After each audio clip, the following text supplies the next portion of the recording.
This is Legends and Libations.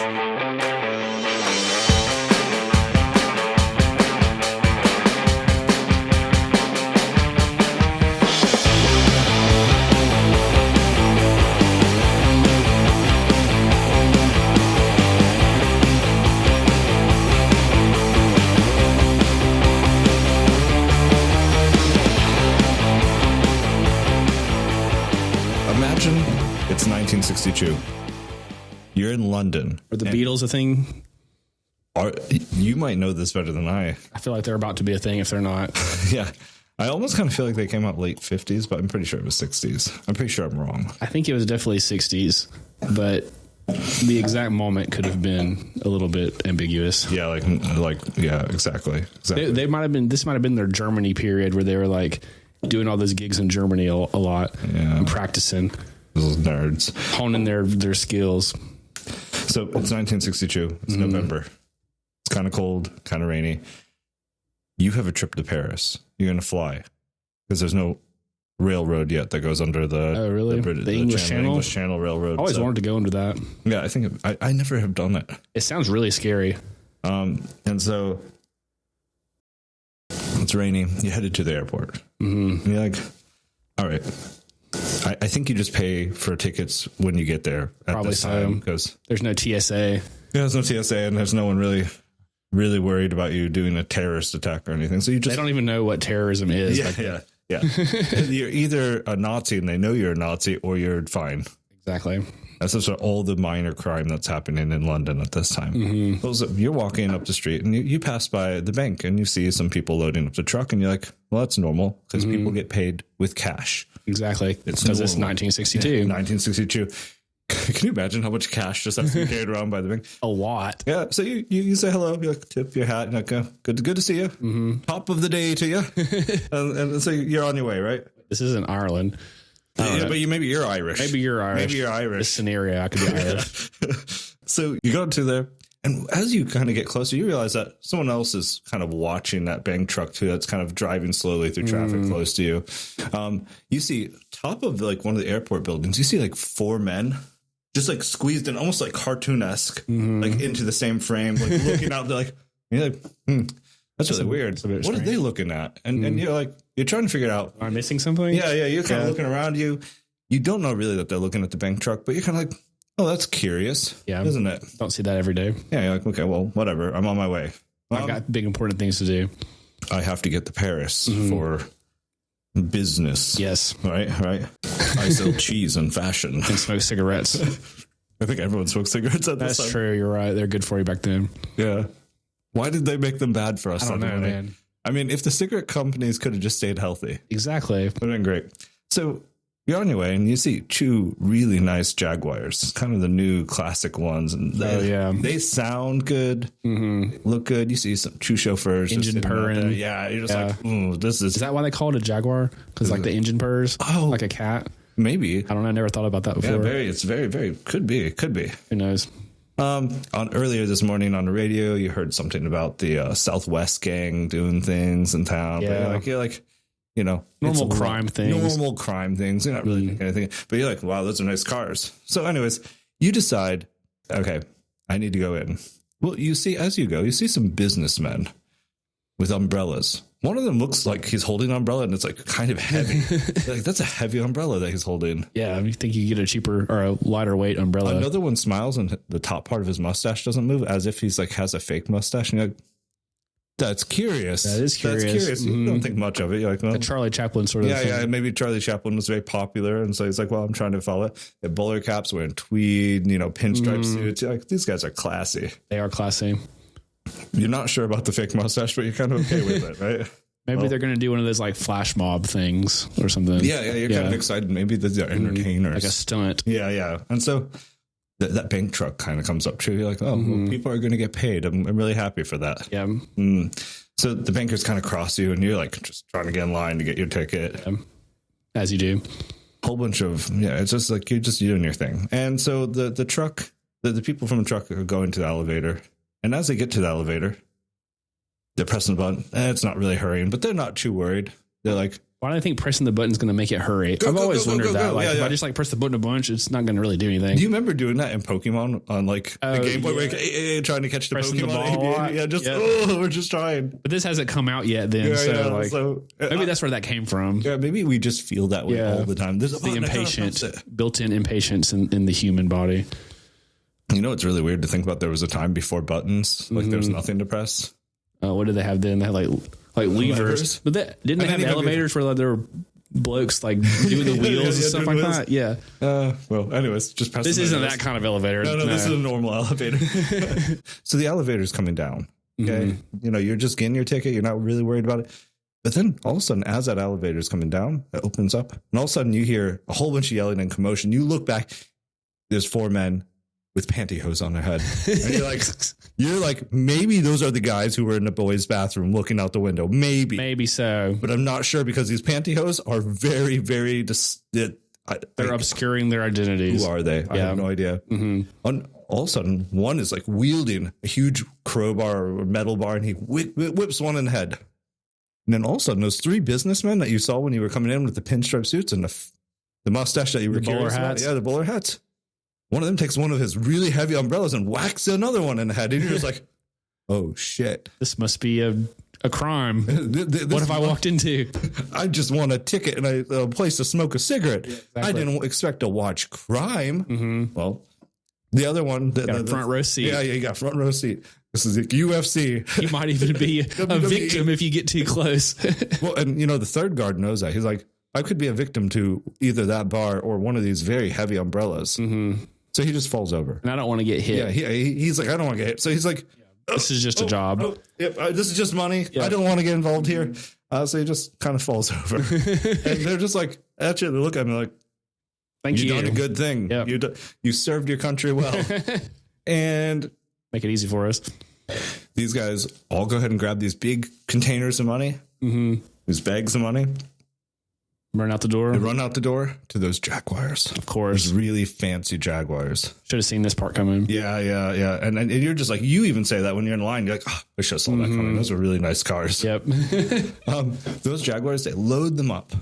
The money boxes. Really, really quick. It's like less than 30 seconds. They put those money boxes in the boot, as they say. Oh, yeah. I love the British terms for things. And those cars speed off. They speed off towards the gate. They have some wire cutters. They jump out, cut it. And they're gone. Well, you think they're gone, but there's a guy who thinks he's going to be a hero. Oh, yeah. He's like, f***ing Hero Henry over here. It's like, Hero Henry.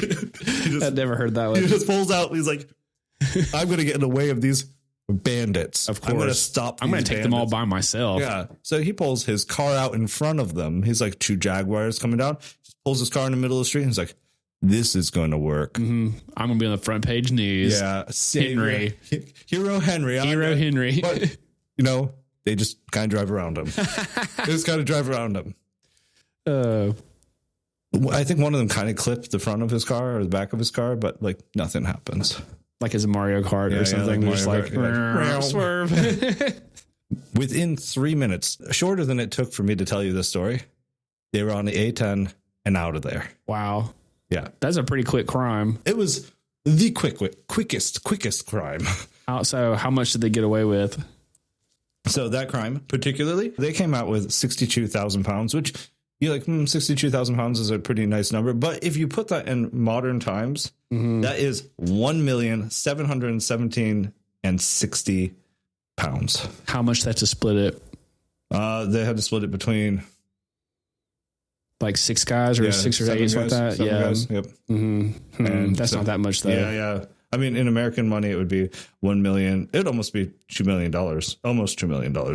So it was pretty significant. A tidy sum. Yeah, it's a tidy sum. Yeah, but that's not like retire forever money. No, you can't get out forever. But I mean, if it's just me, I could do it. Yeah, exactly. $2 million for me, but not with 7 guys. Yeah, 7 other guys. You're making less than $1 million each. But crime, right? Crime in the 1960s. So what we're looking at is in England, it's after post World War II. You're looking at a time that they're still kind of reserving rations for people. Right. The kind of grandfathers or fathers of everyone that were in the world wars, they were like heroes. They did great things. They liberated. They're being revered. Yeah.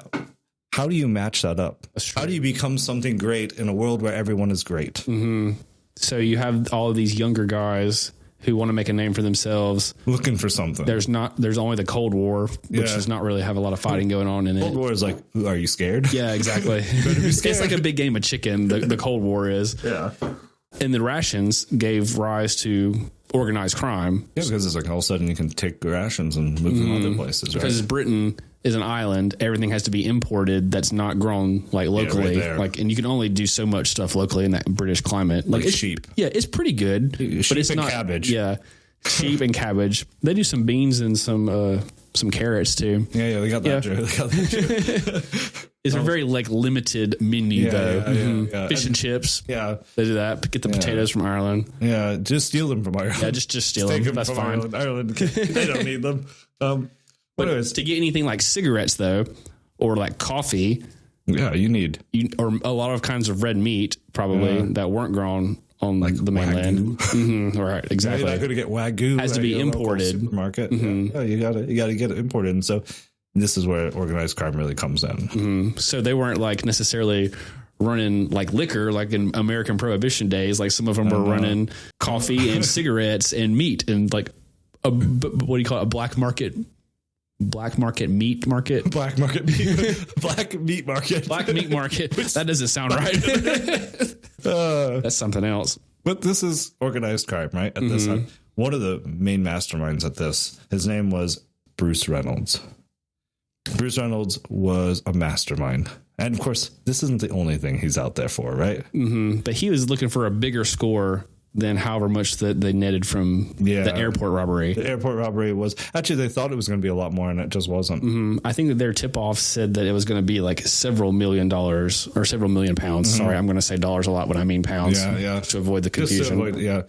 So, but it ended up being less when they cracked open those lock boxes. And it wasn't the retire forever money that they had hoped that it was. Yeah, they were really hoping, and they had some pretty good people on call. Along with that, there was also Buster Edwards. I mean, these guys just have such names. They do. Buster Edwards. He was a nightclub owner and a former boxer. Yeah, right. He was kind of like a bigger guy. Big guy, like ready to fight. He was one of the ones that was selling the black market meat. That was one of his run-ins with the law. You had their friend Gordon Goody.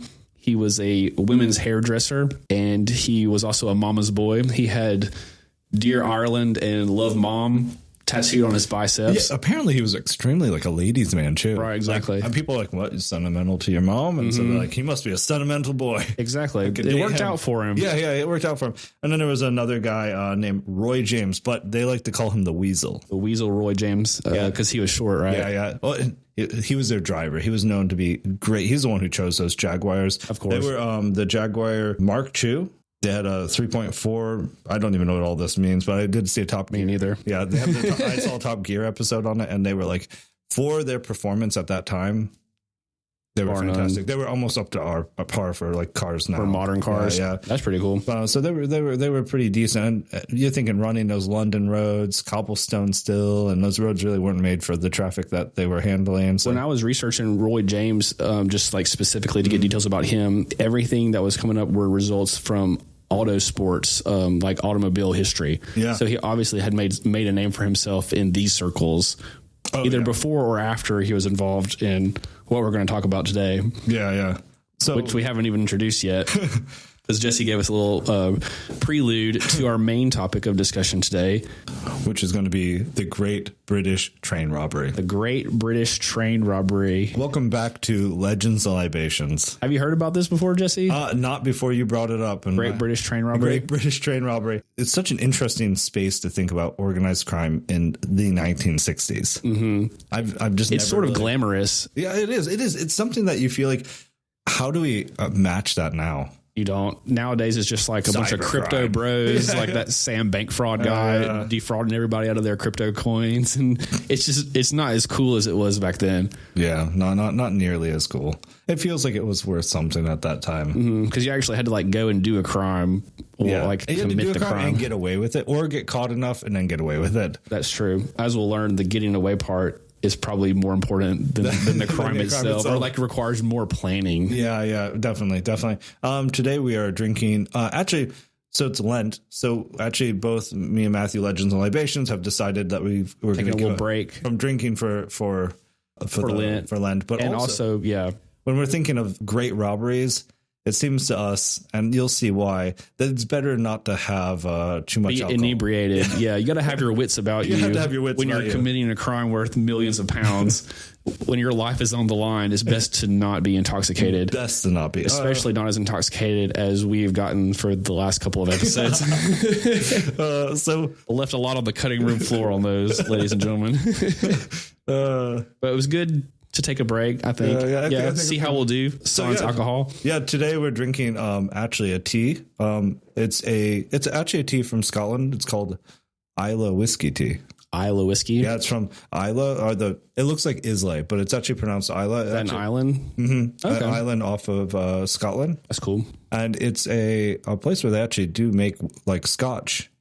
Some really smoky scotches come from here. So if you notice, this tea is actually made with like peated in the same way. It says somehow that they infuse it with whiskey. It's not alcoholic. I have no idea how they infuse it. Make it at the same place where they distill. Yes. I guess you distill whiskey. Yep. Okay. Yep. And it's made alongside it using the same barrels or same something to infuse the flavor into it. I have been so curious on how, like, do they do some kind of witchcraft spirit thing where they're like I'm going to infuse whiskey into this tea, but it's not going to be whiskey. I don't know. Anyways, wait, did they take it out of the barrels of the whiskey maybe and then like use the barrels? They could have, or they smoked it over the peat with the whiskey. I'm not sure what peat is. Peat is a like soil. It's actually rotten. It's like vegetables or like moss. I see. Layered up over years and years. And you'll take that because it's burns. A growing medium. That's what they call that, I think. But it burns really well. And it's really, really smoky, good smell. It's where Scotch gets its flavor from. Okay.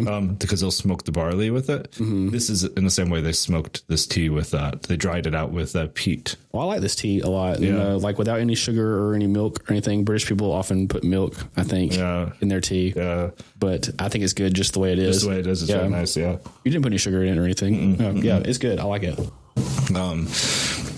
This came from the Copper Kettle, a tea room down in South Alabama. It's in Foley, so it's put a picture of we'll put a picture of it, the link there, or we'll share the link with you guys. Is it black tea? Yeah, it's a black tea. Okay, so it's got caffeine. If you go in there, they have like over 150 teas. They're all along the wall. It looks like Harry Potter. Wow, it looks like just all over. Harry Potter's tea shop. Yeah, Harry Potter tea shop. Awesome. It just looks like a whole bunch of wizard potions all around. That's very cool. But yeah, go check it out. I would like to check it out one day. You can order online? Yeah, you can order online. Oh, I didn't know that. That's awesome. So back to the story. Yeah, so the Great British Train Robbery. The Great British Train Robbery. All right, so imagine that you're Bruce Reynolds. We mentioned him before. And this robbery, like you mingle, you know how criminals, like they have these like criminal bars and like the criminal underworld world where like people speakeasies. Yeah, speakeasies where they're talking to each other. They're maybe recruiting people for jobs. Yeah, hey, you want? What do you call? They're floating the ideas around to like see who might be interested in doing a crime with them, who's trying to lay low, because information is currency in this like underworld. Because you might not know who might be a police informant, but also there's a lot of big name criminals at the time. The Cray brothers were some of them that were pretty famous during London during this time. And he wanted to be like them. He fancied himself as what he called a gentleman's thief.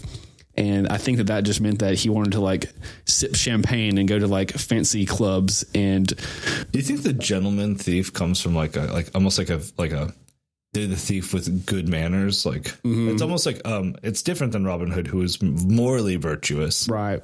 But it's just like this kind of good-mannered thief that people like. It's sort of like Mad Men a little bit, I think. Yeah, high class. They don't look like they live in a trailer park. Right, exactly. Because when you think about criminals, a lot of the time you think about the type of people who, like gangs and stuff like that, they're going to be trafficking and all kinds of like dirty crime things. They look like these guys are giving you meat and cigarettes that are healthy for you. Bruce Reynolds owned a furniture store where he would sell the fine furniture that he would steal from people's houses while they were away on vacation. After the airport robbery that we just talked about, like they got away with it for the most part. Yeah, nothing like they did. But someone identified a few of them, and they ended up being in a police lineup. I think Gordon Goody and Buster Edwards ended up being brought in to see if they were going to be pinned for this. And the guy who represented them his name was Brian Fields. And they actually ended up getting off on this because they broke into the police evidence locker and they like swapped out the hat that Gordon Goody was wearing with a bigger hat. So when he tried it on for the jury, that the hat just like fell over his eyes and it obviously didn't fit him. So they're like, oh, well, the hat doesn't fit. So we must have quit. It's like Better Call Saul. Yeah. Yeah. The Brian Fields guy is totally a Better Call Saul Goodman type character. He's that like dirty, greasy lawyer. Yeah, knows how to get people out. He knows how to get you off, but also he has his fingers in like the criminal underworld too, and like knows what's going on. Yeah, and that's the kind of lawyer you would have to be, because at least you're admitting to it. At least we know you're crooked. So since he worked for the law firm, he would know when his wealthy clients were like going on vacation and stuff like this, and he would like often peddle the information out to people like Bruce Reynolds so that they could go and rob their houses during the meantime. God, he is so smart. Yes. He's just making points everywhere. I feel like you would have a pretty low likelihood of being caught doing that. Because you're just you wouldn't suspect your lawyer of the one doing that necessarily. And he's just saying, like, he's just talking. Yeah, exactly. They're just talking. Yeah. They're out of town. Yeah. It would be, you would not be able to prove that he was saying that with the intent of robbing it. He could just be like letting it slip in conversation, and Bruce Reynolds and these guys are taking advantage of it. Yeah, exactly. Wow. What, like, he's the safest of all of them. Mm-hmm. You would think. You would think, yeah. So like your core group is, you got Bruce Reynolds. He liked to fancy himself as Napoleon because he's the mastermind. And you got Gordon Goody. He's the women's hairdresser. It's so funny. Yeah, it is. I kind of like it though. Yeah. He was referred to as like the sergeant major of the group. He must have been really charming though. Like, I think so. He knew how to talk to girls. He loves an important skill. Ireland. Yeah. These are good skills. And so we had Buster Edwards, the nightclub owner, and Roy James, the race car driver. There's one more guy. His name was Charlie Wilson, not to be confused with some Tom Hanks movie called Charlie Wilson's War. But this guy was known as the Silent Man. And was he just quiet? Yeah, he was just quiet, and he would be smoking his cigarettes, but he would be the one that would do like the torture. If you had to do some torture, like break some fingers or something. He's like that character arc that you see, the torture character that everyone tries replicating in every movie. Oh yeah. Like you see him standing off to the side and there's like, all right, cracking your knuckles. Yeah, just let's do this. Got to come shove something up your fingernails or dip your toe in boiling water or something. I don't know. Who knows what these guys come up with? Like the possibilities of torture are pretty much endless. I like also that they have names like the Silent One or the Weasel. You've got to have that, because otherwise their names just all blend together. But since Brian Fields, the solicitor's clerk lawyer guy, he was getting tips, like I was saying, from various people. And one of them that came to his office one day was this guy, the Irish person who's referred to as the Ulsterman. The Ulsterman. And apparently that has some kind of like Irish tie-in to it. This is an Irish guy. Okay, Ulster. Yeah. And he had a great opportunity that really interested Brian Fields. And he worked for Brian Fields, the lawyer. The lawyer, yeah, for the lawyer. So the Ulsterman, he either worked for or had direct knowledge of the train routes and their security and their cargo. So he was a little autistic. Probably so. You know, there's like autistic train guys. Yeah, exactly. I love those videos. They're just like, they know so much about trains. They do. And it's like not useful in any conversation at all ever. You just know that they love trains, because it's not to like impress girls or anything. Like it's just to know about the trains. And I feel like that's slightly like every guy has that a little bit in them. Like all of us are actually interested in trains, just not devoted to it. Right. But all of us have a slight. Some of them use that ability for other things like sports or like Pokemon, things like that. But people who play video games a lot, they might know about, I don't know, those video games. Yeah. A lot. But the trains, those train guys are a special type of person. And so the Ulsterman, that probably just means train guy in Irish or in Gaelic. It doesn't, but I like to think that it does. So he had a meeting with Bruce Reynolds and Gordon Goody, where he told them about, remember how he talked about everything had to be dealt in cash back in the day? Mm-hmm. He told them that there was this thing called the traveling post office. It was abbreviated the TPO. And this would collect money from the banks all across the British Isles, and it would bring them to the central banks in London. Okay. It was like the Royal Bank. Mm-hmm. Yeah. And it would do the post too, but it would also be the transportation for this money as well. Okay. Specifically, there would be a train. It's called the Up Special that would be running from Glasgow all the way at the top of, what do you call it? The Empire. The Empire of Great Britain. Great Britain, yeah. Is there a word for the whole island? Yeah, the British Isles. The British Isles. I feel like that's like multiple islands, though. I don't know. Maybe. The British mainland. Includes North Ireland. Yeah. So, yeah. So it's going from Glasgow all the way down to London. And along the way, it's going to be collecting the money from all of these banks. And a lot of the times it would be a very like low security operation. They would have these hooks at the train stations, and from these hooks they would hang these bags full of cash. And so like when the train came by, it would be able to just like boom, just like collect. I feel like I've seen that in a cartoon. Probably so. It's like click, jump, grab some money and just.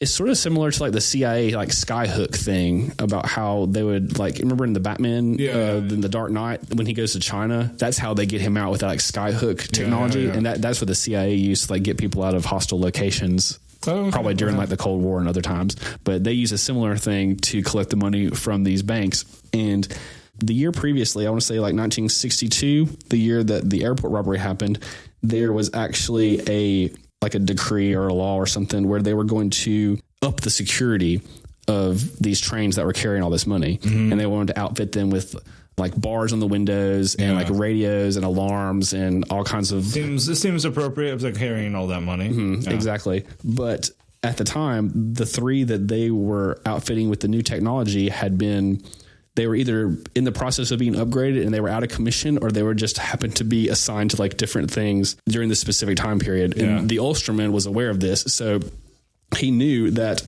on the night of August the 7th or 8th, that this low security train carrying all this money would be going from Glasgow to London, and it would not be the one with the high security upgrades. It would be just like a normal train that they used to use. And it could be carrying upwards of 300,000 pounds, which in today's money, yeah, that's like several $1 million in today's money. But we will find out that it's going to actually be a lot more than that. But there will be 12 carriages on this train, and there's 72 postal workers. But there's only like one security guard and like a driver and the fireman. So yeah, isn't it weird that they call him a fireman? Yeah, I think it's one of those terms that is like a holdover from an earlier time. It came from when they had steam engines and someone had to man the fire, and then but by this time, what do they do now? They're doing diesels. Well, now they're maybe even. I don't know if they're electric yet. Not in some England. Of them are not in this time period. Yeah, they're definitely diesel at this time in the time period, because they had been diesel I think since the 30s or 40s. That's pretty cool. I think diesel is really interesting. One day we should do a story about the guy who invented diesel, because he mysteriously disappeared. And I think that like the oil companies had something to do with it. Yeah. Because you could make diesel out of like a lot of different things, like biofuel diesel, and it didn't have to be made out of fossil fuels. And they wanted the fossil fuels to like be the main thing, because that's like oil is gold, basically. Yeah, yeah. The gold of the 21st century. Yeah, that's because all the diesel now is like made out of fossil fuels, but it didn't have to be. It could have been made from like other biomaterials, but they wanted it. Peat. Yeah, probably so. I have no idea. I think you can make it from just like, I don't know, anything. Yeah, it had a lot of potential, and he went missing. But that's for a different episode. For a different podcast. Yeah, exactly.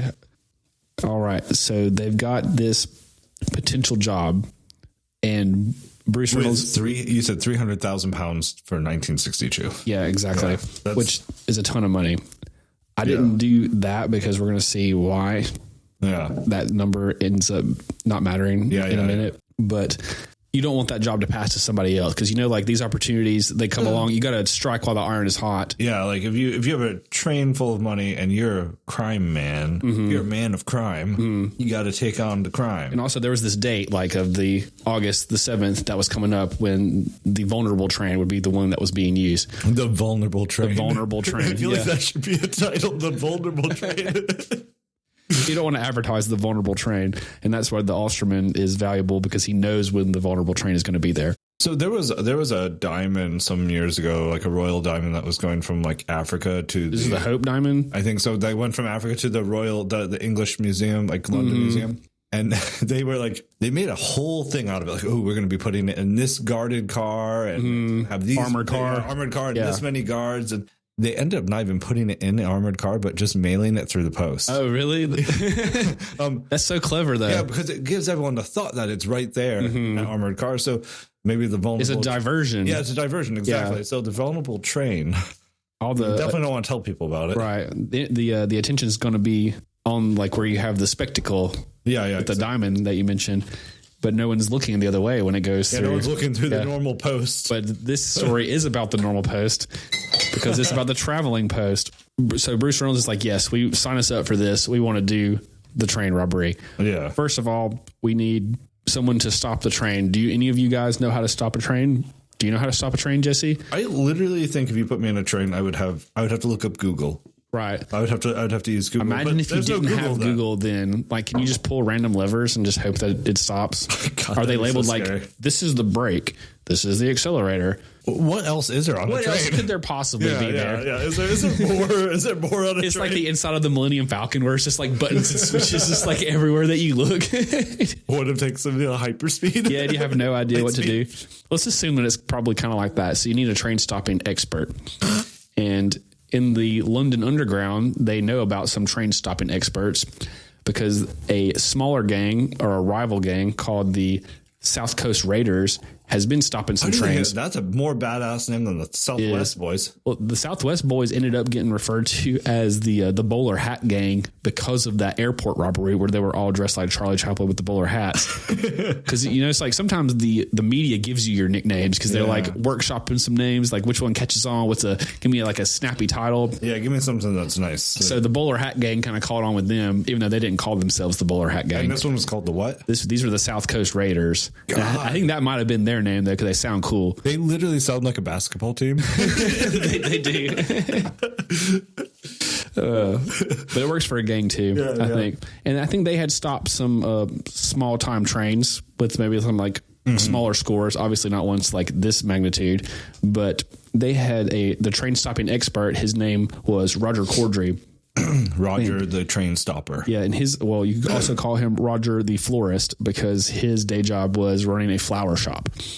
Wow. I like how they have all these like very unassuming, like women's hairdresser, flower shop, furniture store. Like nightclub owner kind of sounds like somebody that might be involved in something, but not a florist. If you were into crime, if you were a crime master, what regular job would you have? Oh man. Like modern times like back in the day? Yeah, right now. Modern times sounds like the right one that I should have to think about. What kind would you have? I immediately thought pawn shop, but that's not, it's like very suspicious. Very suspicious immediately.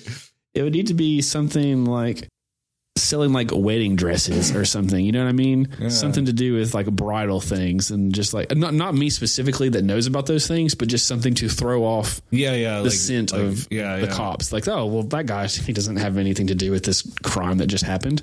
Yeah, like how could he? Mm-hmm. I was thinking like a dairy farmer. That might work too. Yeah, exactly. Farmers are good for that sort of thing. Like no one's coming Well, I don't know what. Especially like maybe not dairy necessarily, but in America or Canada, I can't remember. I think it was like a serial killer or something who would feed the bodies to the pigs, and that's how like you would make them disappear. So like having a farm is a good thing to have if you want to feed the bodies to the pigs. Yeah, feed the bodies to the pigs. Feed the bodies to the pigs. This tea is really good. It is really good. Farmer might be kind of suspicious. I don't know. Depending on what you're farming. Yeah. Weed farmer. Just come right out front and just say it. Just say what you are. That's called hiding in plain sight right there. Forged passports and other documents. Paper shredder. Okay, so Roger Corddry, he knew how to stop the trains, and he was going to give Bruce Reynolds a demonstration because he's a little skeptical. So they go out in the middle of the night, and demonstrate how I stop trains. Mm-hmm. And so, as you can see, I don't know if you guys can see here with our one camera angle, but these are train signals that are interspersed like periodically along all the train tracks in Britain. And they have like green lights. Most of the time they're green, which means business as usual, carry on. They have amber lights, which we refer to as yellow probably. And that just means that they're might be an issue up ahead, but pay attention for it. And they have red, which means stop. There's something wrong. Yeah. Don't go no further. Yeah, exactly. And the protocol is like, you've got to adhere to these train signals, because if you were like to blow past a red light, it's not like in America where if you Just a car accident. like a car accident, like you could make it through a red light. If you ran a red light, probably most of the time be okay. But on a train though, like there's only one, there's just one the track. track. Exactly. You're going to run into something probably if there's trouble on the track and the light's red. So they had to figure out the best way. Roger Corddry determined that the best way to stop the train was to just switch the signal from green to red. And he takes Bruce Reynolds out in the middle of the night, and they walk up to one of these signals, and they open up the back of it, and it's just, I mean, it's sort of like your standard like traffic light situation. And he has... I'm going to admit, I don't know what a standard traffic light looks like on the inside, but I agree. I don't either, but I assume that it's like... probably the same. Pretty simple back in the day. Like Thomas Edison didn't live that long ago. We've only discovered how to make them red, green, and blue for a certain amount of time by now. But he has a pack, like a battery pack, like several 9-volt batteries, and some of those like alligator clips that go from the battery pack. Yeah. And you can wire something else, and he takes the alligator clips and he clips them to the red light. So he powers on the red light. So now you've got the red light shining, but you've also got the green light shining. So it's a little confusing.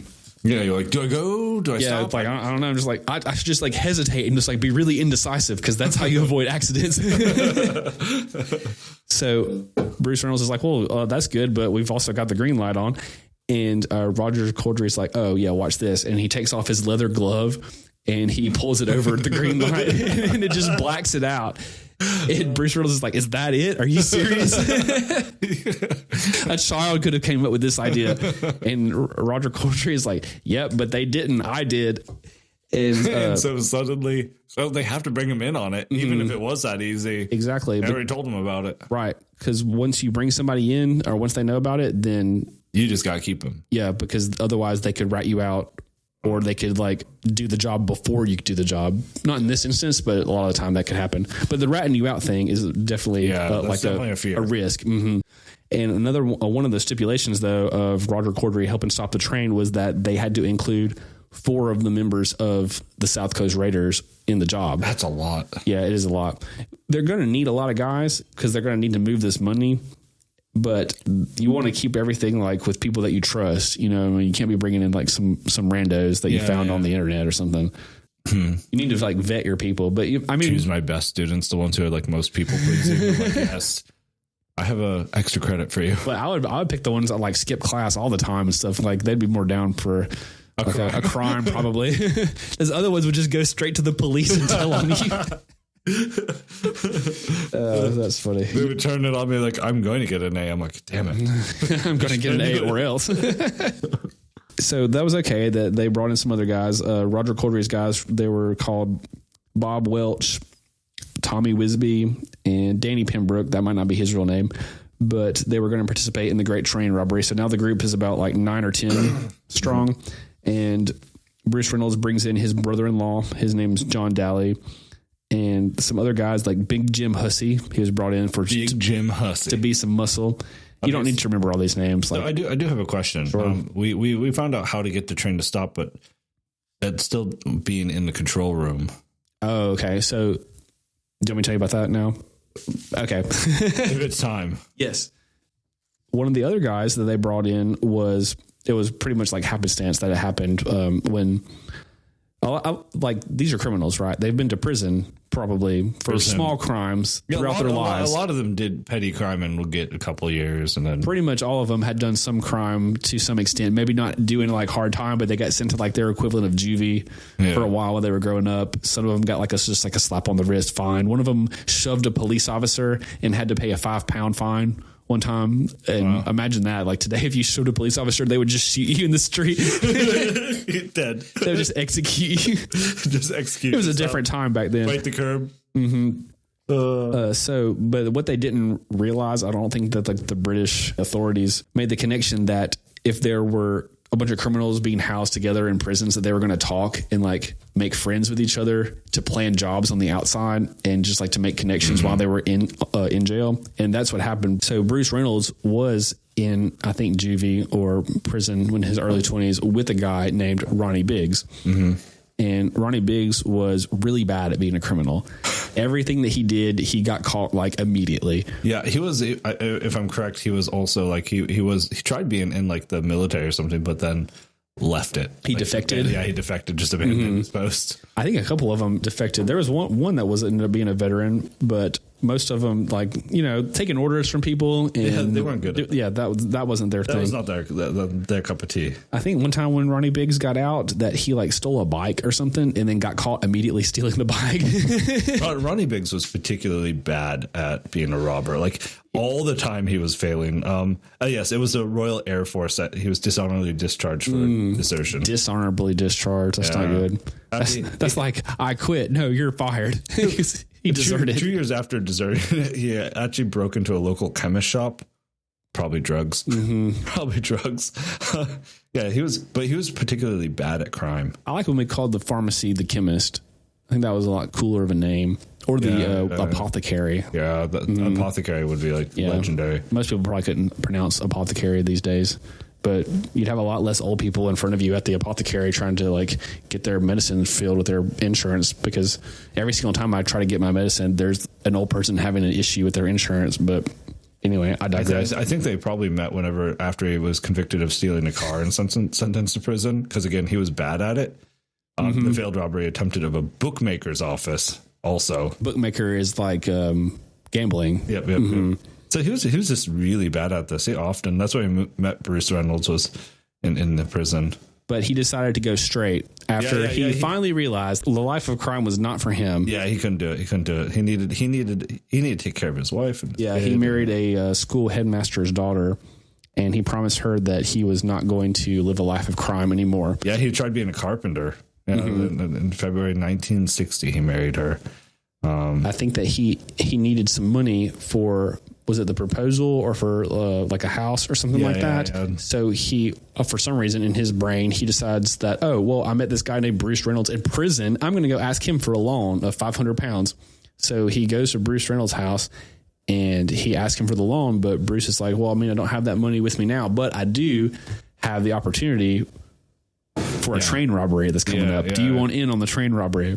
There's only one condition. Poor Ronnie. He's like, I'm trying to be a carpenter. I'm trying to take the way of Jesus. I just want to do a loan. Charge me interest, please. Yeah, I just need some money, and I'm trying to live the life Jesus taught. I'm a carpenter. That's all I'm doing. But I just can't get away from it. It's just like everywhere I turn. And why did they want him? Because he wasn't really particularly good at it. I think that the missing piece to their puzzle was that they needed someone to drive the train. And they were like, Ronnie, do you know, I don't have the 500 pounds, but there's an opportunity if you could find someone to drive a train. And you mentioned that he was being a carpenter. He was doing carpentry at a guy's house who was a retired train driver at the time. Seems like a good choice. And a big coincidence. Falcon? Yeah. It's just like, you just turn right around and it's like, oh, by the way, I know you're a retired train driver. How would you like to make a few £1,000s driving a train? All you got to do is drive it like 1 kilometer. That's all we got to get you to do. Just 1 kilometer up the track. And this guy, he was retired. The robbers gave him the nickname Pops. Pops. But I don't think they knew his real name. It might have been Peter, but Ronnie Biggs didn't even bother learning his whole name, which is probably for the best in these criminal situations, that you don't divulge all the information. But Pops was very eager to participate because he wanted to make some money. Live the glory days of driving a train. Yes, exactly. I can be a train driver. And so now you've got the group together. You've got the mastermind and his group of the Southwest gang, the Bowler Hat Boys, which is Gordon Goody, Bruce Reynolds, Charlie Wilson, these guys. And then you've got the South Coast Raiders with Roger Corddry. They know how to stop the train. You've got Ronnie Biggs and Pop, the train driver. Yeah. If I'm correct, before they actually got Ronnie Biggs onto it, didn't they attempt to stop a train or use a train? Wasn't there a moment where they went to the train yard and they're like, let's be Gordon Goody. Gordon Goody. He went to the train, the I guess train station was like, let's try this. Like a train yard or something like that, where they keep the trains when they're not being used. Yeah, we're going to try this. Yes, I think he rented a book from the library and he thought that he would be able to learn how to do it from the book. And they managed to start the train, but they couldn't figure out how to pull the brakes on it, so they had to jump off of it while it was moving. It just kept on moving forward. So somewhere there's still a train that's just moving from where they started. I wonder who found that train. I wonder what it hit. Like, what kind of problems was created? I don't know. Does the train have to like slow down for corners and stuff, or is it just like good? I don't know. I'm sure it does. It probably does. If it's not pulling like tons of stuff. Yeah. Like, it probably went off the rails then, I would imagine. Or hit another train or something. Yeah. Who knows? The mystery. We'll find that one out and put it in our like tie-in episode one day where we like tie up all the loose ends. We should have an episode called Loose Ends. Yeah, I think that would be a good idea. Yeah. Okay, so they get their gang together. Mm-hmm. Now what are they doing? They need a hideout because once they steal all that money, then the police are going to be looking for them. So pretty traditionally, their hideouts were like right in plain sight. Like a lot of times, their hideouts with the airport. The airport was like right there in town. I think it was like a warehouse or something or a flat. Yeah, which is good when you're like you want to hide in plain sight. And a lot of time you have the most the cover. I feel like you blend into the background. I feel like with a hideout, immediately I would want to do something like underground. I don't know. Yeah, or something that's like in the back wall of like a Chinese restaurant. Yeah. Like a laundromat or something like that. Yeah. Or just so far away that like go to like Alaska. Oh yeah. But that requires passing the borders and stuff. Yeah, that's a lot of that work. makes it a lot harder. Yeah. Especially when you're carrying sacks full of money, because that's a little suspicious. Yeah, exactly. So I'm not really sure what I would do. I guess if I just bring it to my apartment, they'll never know. Because no one ever comes and visits me. No, absolutely not. You would know just by the type of whiskeys I buy. You'd be like, I think Jesse got a lot of money all of a sudden. That did happen to some of them. The spending habits ended up being their undoing.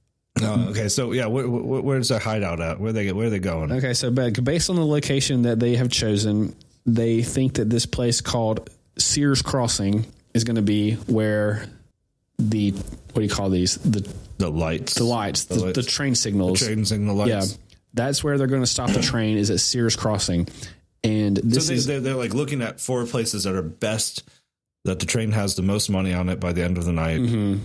Oh, yes. Yeah. You're getting me back on track. Thank you, Jesse. I appreciate that. So, yes, they want to get the train as close to London as possible because that way it will have collected the most money from Glasgow to London and they'll be able to get the biggest haul.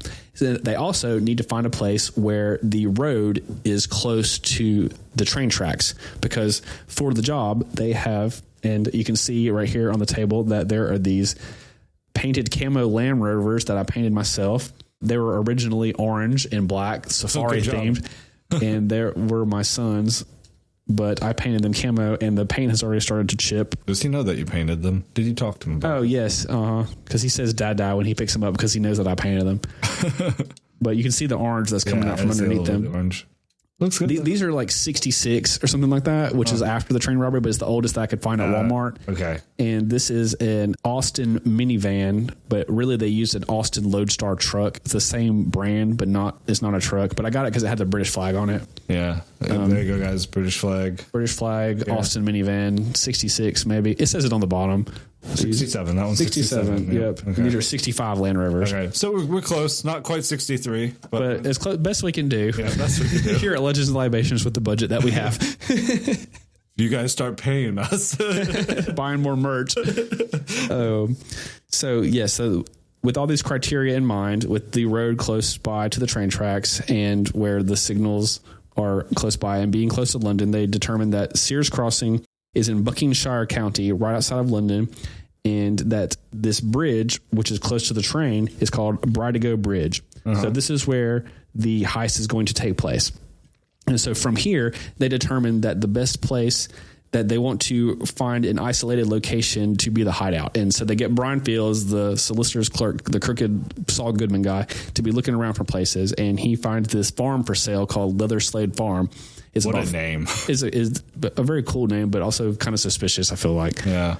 Feels like murder. Yeah, it does. Yeah, where they murder you and turn you into like purses and like belts and stuff. Leather Slade. So they get a guy to pose as a buyer, and Brian Fields facilitates the deal. And they buy this farm. It's kind of like dilapidated a little bit, but not great condition. It's not in awesome condition, but it's okay. I mean, it's got power and water and stuff like that. And they pose as like renovators. We're going to redo this place. Mm-hmm. Yeah, we're going to redo this place. Okay, so they've got the gang, they've got the cars, they've got the hideout. And it's coming up on this like it's coming up on this night. Mm-hmm. We're in August. Mm-hmm. So August the 6th, everybody convenes together and they go to the hideout at Leatherslade Farm. And they're supposed to be waiting on the signal from the Ulsterman. He's going to tell Gordon Goody that it's a go. Yep. That all the plan, everything's in place, and that they can commence with the operation. But Gordon Goody doesn't show up. He actually ends up being like 10 hours late. And he was supposed to show up during the daytime, but he comes in around like midnight or so, and he's holding a bottle of Jameson, and he's been drinking it. And they're like, oh no. Yeah, they're like, oh man, dude, what are you doing? You're being irresponsible with this. And he's like, guys, I actually have some good news. We're not going to do the plan tonight. And everybody's like a little disappointed. He's like, because if we wait till tomorrow night, we can make 10 times the amount of money that we would have made. So here's where the numbers actually are. We thought that it was going to be around like 300,000 pounds. Yeah. It's actually closer to 2.6 million pounds. And the reason is that there was a bank holiday. You know how like they have days where the banks are closed, and in Britain they have several bank holidays, and the banks store up more money on those days because they can't make their deposits as usual. And due to this, and they were taking a lot of notes out of circulation because they were getting older and they wanted to just like retire them or whatever. Yeah. And that they were doing a collection of these older notes on the next day. So if they waited till the day after the bank holiday to the night of August the 7th, that there would be way more money. It actually ends up being 69 million pounds in today's money, or about 90 million American dollars. Holy smokes. And that's way more than like the one or two that they got from the airport robbery. That's so much money. You can just like hear them salivating at this like possibility of making 10 times the amount. Yeah, but you trust a guy drinking trashed off of a bottle of Jameson? Oh, he's Irish though, so like, or he's part Irish. Oh. So like they have like that in their DNA. Like, it's normal. He can handle Jameson. The only thing is that they've got to hang out at the farm for one more day and like try to remain inconspicuous with all these 16 guys there and not draw any attention to themselves. And they probably didn't have all the resources there. Like how much? They stocked up for like food and stuff because they were planning on doing the robbery and then laying low there for like a week or more until the heat from the cops kind of like died down. Because they thought that, after a few days, they're just going to be like, whatever, we can't find these guys. We can't find them. Everybody go back to your normal jobs, which I think was kind of stupid. But yeah, that's a lot of millions of dollars. Yeah, exactly. They're not going to do that. Yeah. Jeez. Okay, so they spend the night there. They don't do the robbery because they want to do the bigger score. And during the daytime, the next day on August the 7th, the neighbor comes and knocks on the door of the farm. Oh no! And so they're just like a 69 in there. Like he sees the cars there, and he's like, "Oh well, new neighbors. I'm going to go greet them. I'm going to say hello. Show them some of that British hospitality." Just kidding. He wanted to know if he would be able to rent the adjacent farm to like grow his crops that he had been doing from the previous owner, and wanted to know if that would be okay. Yeah, keep on doing it. Yeah, and so Bruce Reynolds enters the door, and he's like, "Guys, stay back there. Get out of sight." Yeah, guys like peeking in. Oh, what are you doing with the place? But Bruce tells him that he's just part of like the renovation construction crew, and that he'll pass along the message to the new owners, and he'll find out and let him know. But that's just trying to get the guy away. Like at this point, get back. Yeah, we're about to do a crime here. Okay, so at 12:30 a.m. So this is now the early morning hours of August the 8th. They start to get into their assigned seats in the Land Rovers because it's the quickest and most efficient if everybody has like their assigned locations.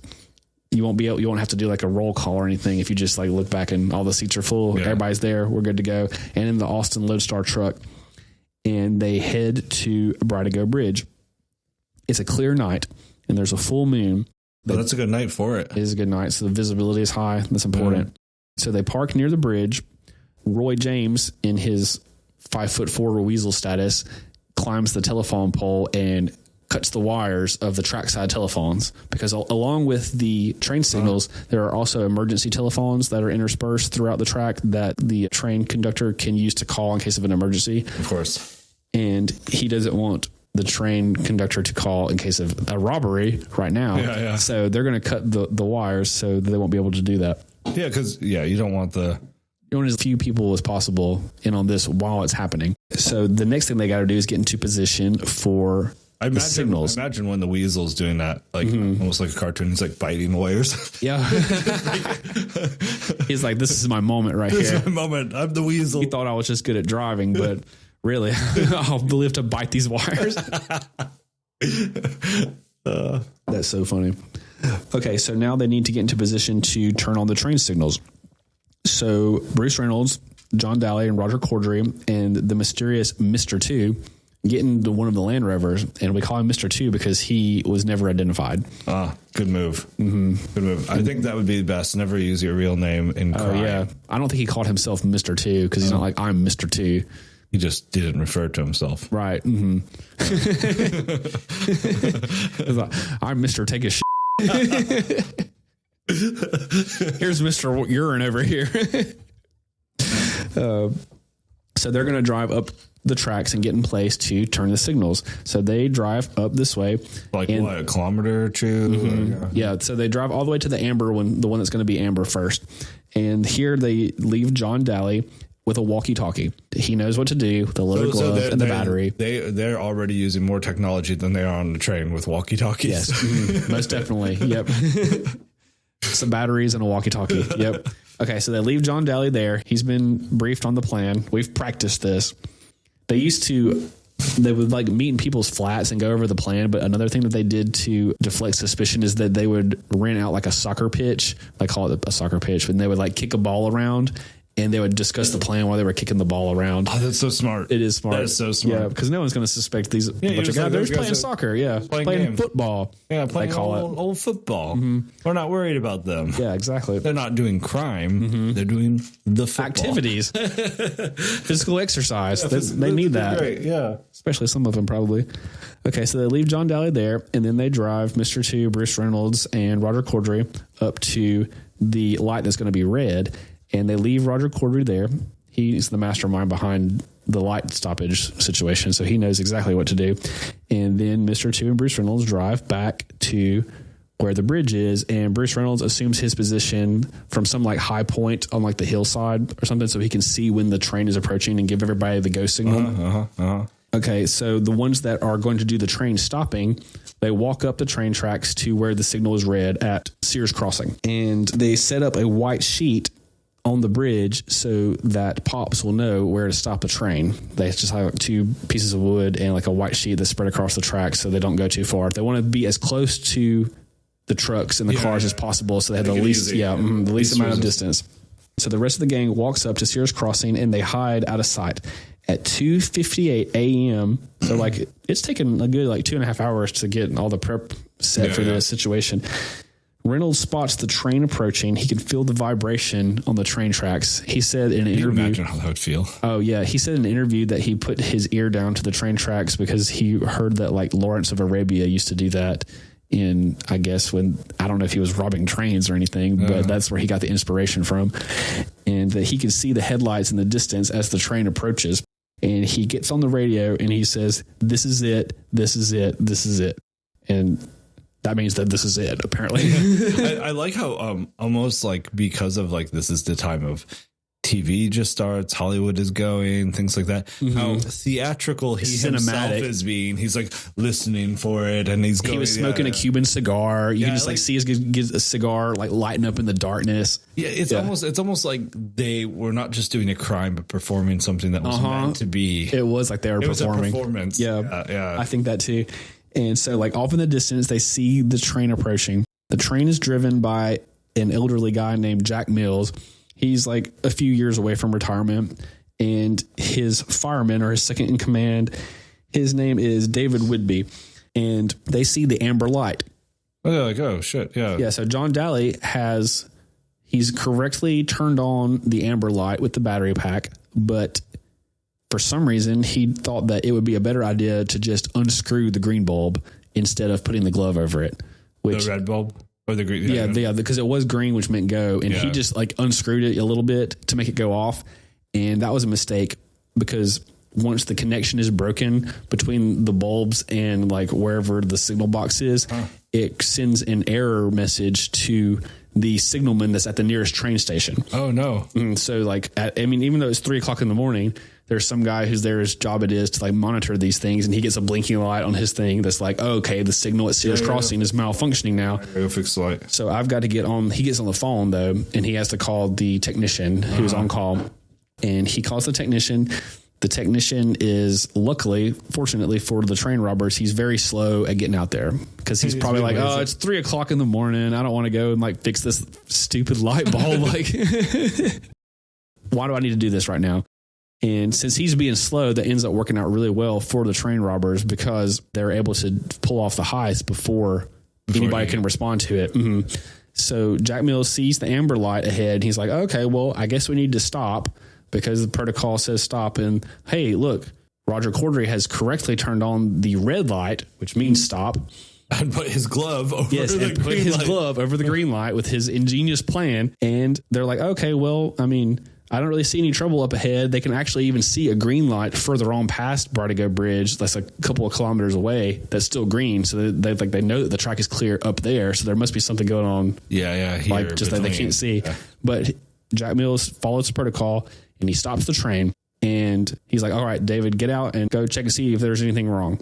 So I want to call him first mate, but that's not what he is. First mate, Fireboy. Fireboy David Whidbey gets out and he goes to the trackside telephone and he picks it up and he hears the dial tone or like the wah, wah. Yeah, exactly. And it's like, oh, well, that's weird. The signal's on and the trackside telephone's not working. That's strange. So he turns to like walk back up the train to see if he can see anything that's wrong with like the track or something. And he sees, I think that it's Roy James. He sees Roy James in his coveralls because they were originally wearing their like army fatigues because there was a military base nearby, and that's why they painted the Land Rover's camo. But for the first stage of the robbery, they want to look like train technicians, like people that are there to work on the train. Yeah. And so they're wearing their coveralls. Okay, so he sees Roy James in the coveralls, and he assumes that he's a railway worker. So he approaches James. 3 other guys jump out from behind and they seize him. And Big Jim Hussey puts his like knee on his throat and is like, if you make a sound, we will kill you.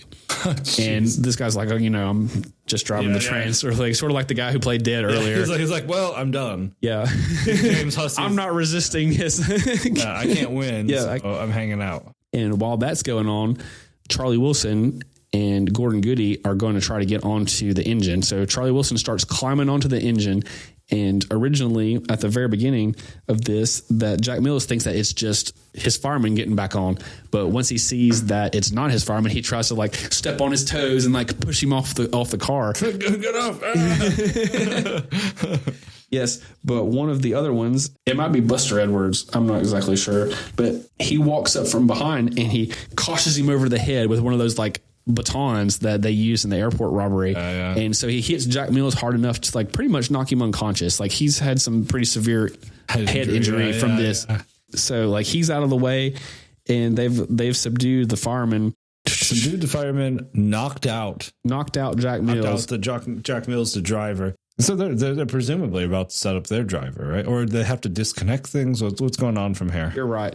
So Roy James, that's why he was like along the track to begin with. It wasn't there to distract the fireman. If he was there to uncouple the car, and so he starts uncoupling the car, where the high value package car is the one that's behind the engine car, and the rest of them are just regular mail cars. So he uncouples the one that they're interested in.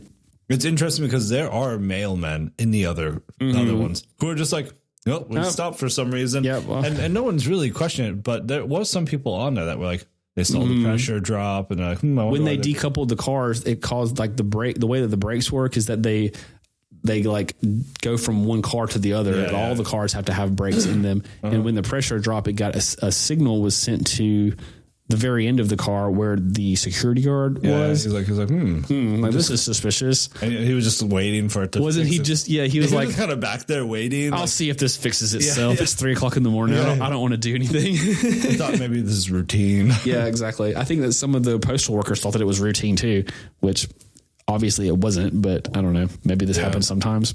Maybe not. Maybe occasionally we have situations where the train stops in the middle of the night and decouples itself. Yeah, of course. Yeah. Yeah, that's the thing, right? Yep. So they force Mills and Whitby into like the narrow passageway in the engine car, and they just like push them on the ground, and they stand guard over them. They get Ronnie Biggs and Pops, the train driver, onto the car. Oh, Pops is about Here to comes drive Pops. his He's like, Millennium Falcon. Yep. Come on, Pops, you got this because we don't. Yep. So they put him in the driver's seat, and he like looks around the controls, and he's like, I don't know how to drive this train. He's like, I don't know. The Millennium Falcon is harder than this, actually. Yep. He was from like an era where the trains, I guess, were like steam engines, and they were like way different from what he was used to. These are diesel electrics now that they've upgraded to, and the controls are way different, and he didn't even know how to get it going in the first place, let alone stop it again. Oh, geez. Yeah. I really think it should just be a lever. You would think so. No, don't go. It turned out that when they decoupled the car, that it made the brake pressure decreased, and that it was some kind of like safety feature or something, that it wasn't going to start unless they fixed this problem or sealed off like the pressure valve or whatever. Oh, interesting. So even if he might have known how to like proverbially like crank the car, it wouldn't have gone anywhere. I don't think. Unless they fixed this problem with the brake pressure. So And they're like they're starting to panic at this point. So, yeah, because you have, well, and they don't even know, but like one of the lights has already let you know that something's wrong. Now time is of the essence. Like they're trying to do this crime in less than 30 minutes and they're not. Bruce Reynolds had a time down to the minute. He was going to allot only 30 minutes for the crime to take place, and that was it. Yeah. Because otherwise their chances of getting caught go up tremendously. Yeah. And so after like just a couple of minutes of Pops not knowing what to do, Gordon Goody just like pulls him out of the seat and goes, "Fetch the driver." And they go back to where Jack Mills is passed out in the corridor.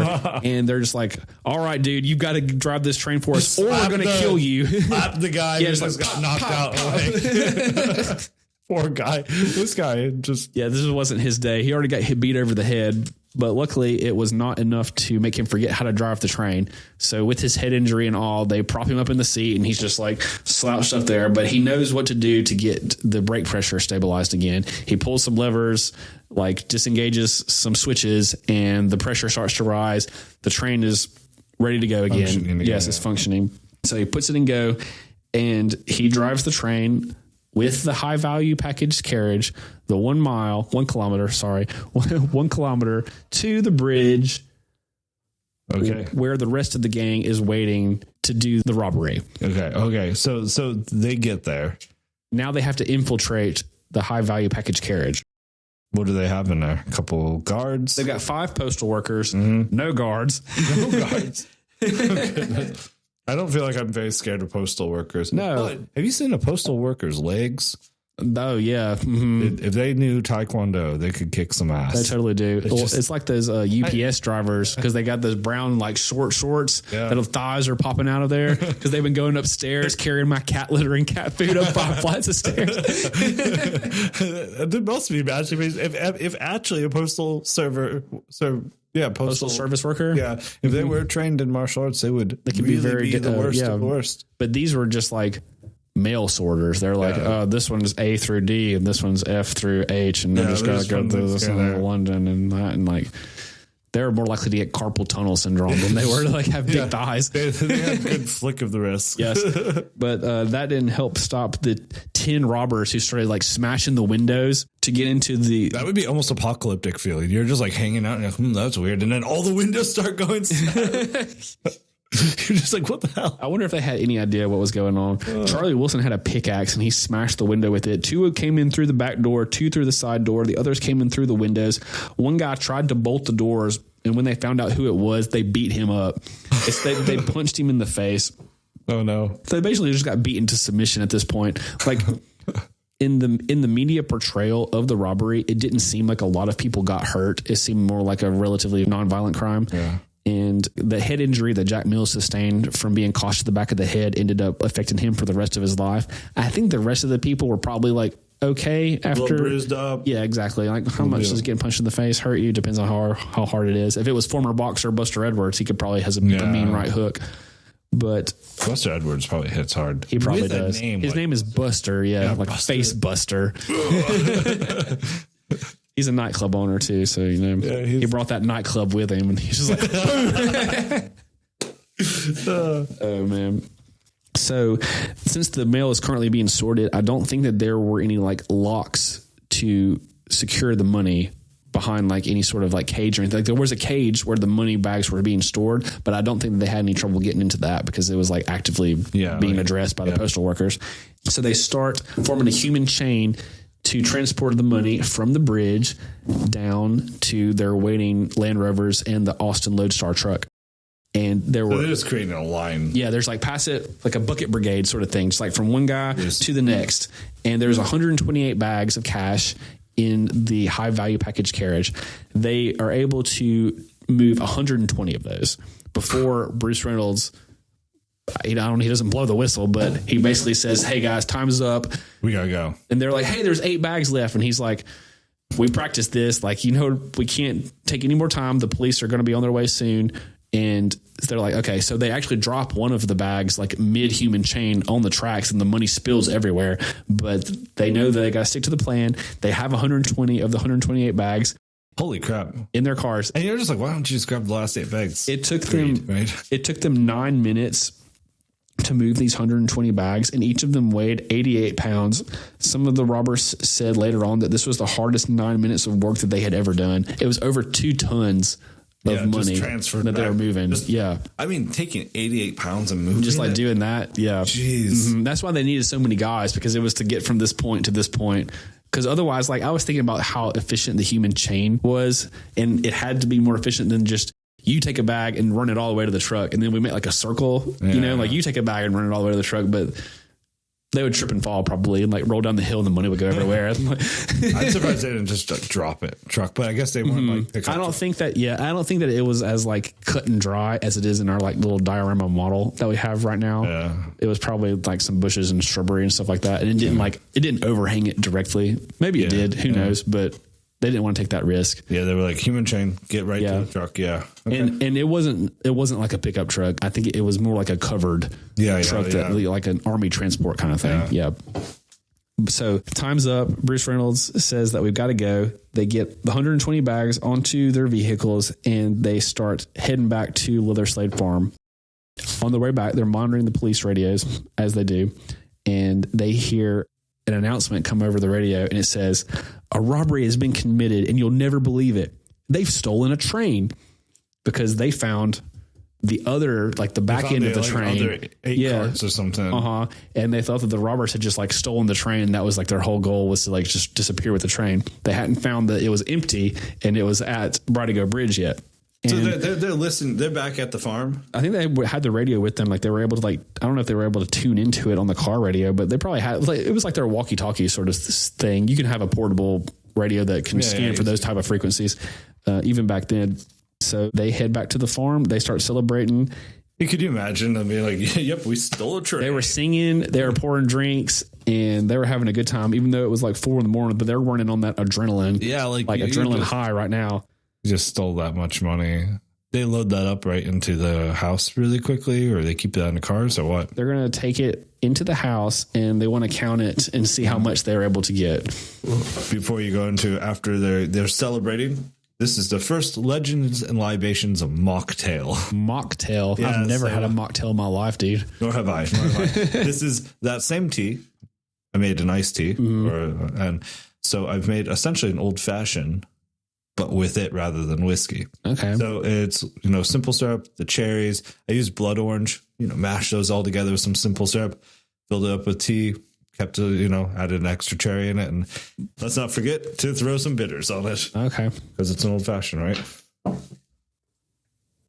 Whoops. Blood on the tracks. Blood on the tracks. This is in honor of Jack Mills' head injury. to Jack Mills. May he rest in peace. I like it, dude. Yeah. It tastes like sweet tea to me. It tastes like sweet tea to me. Yeah. It's like a really mocktail, but mocktail. That means sweet tea. Like I don't know. It tastes like a fancy sweet tea. Very fancy. It's got that lemon, the blood orange. Yeah. You said it has some cherry in it. Yeah. Okay. Yeah. I like it. Fancy sweet tea. It's very good. And so, like, we were drinking the hot tea during like the planning and the heist, but now we're to the celebrating phase back at the farm. So this is where we have our celebratory drink right here. Drink. Yes. We got the money. That's We what got they're all the money. feeling.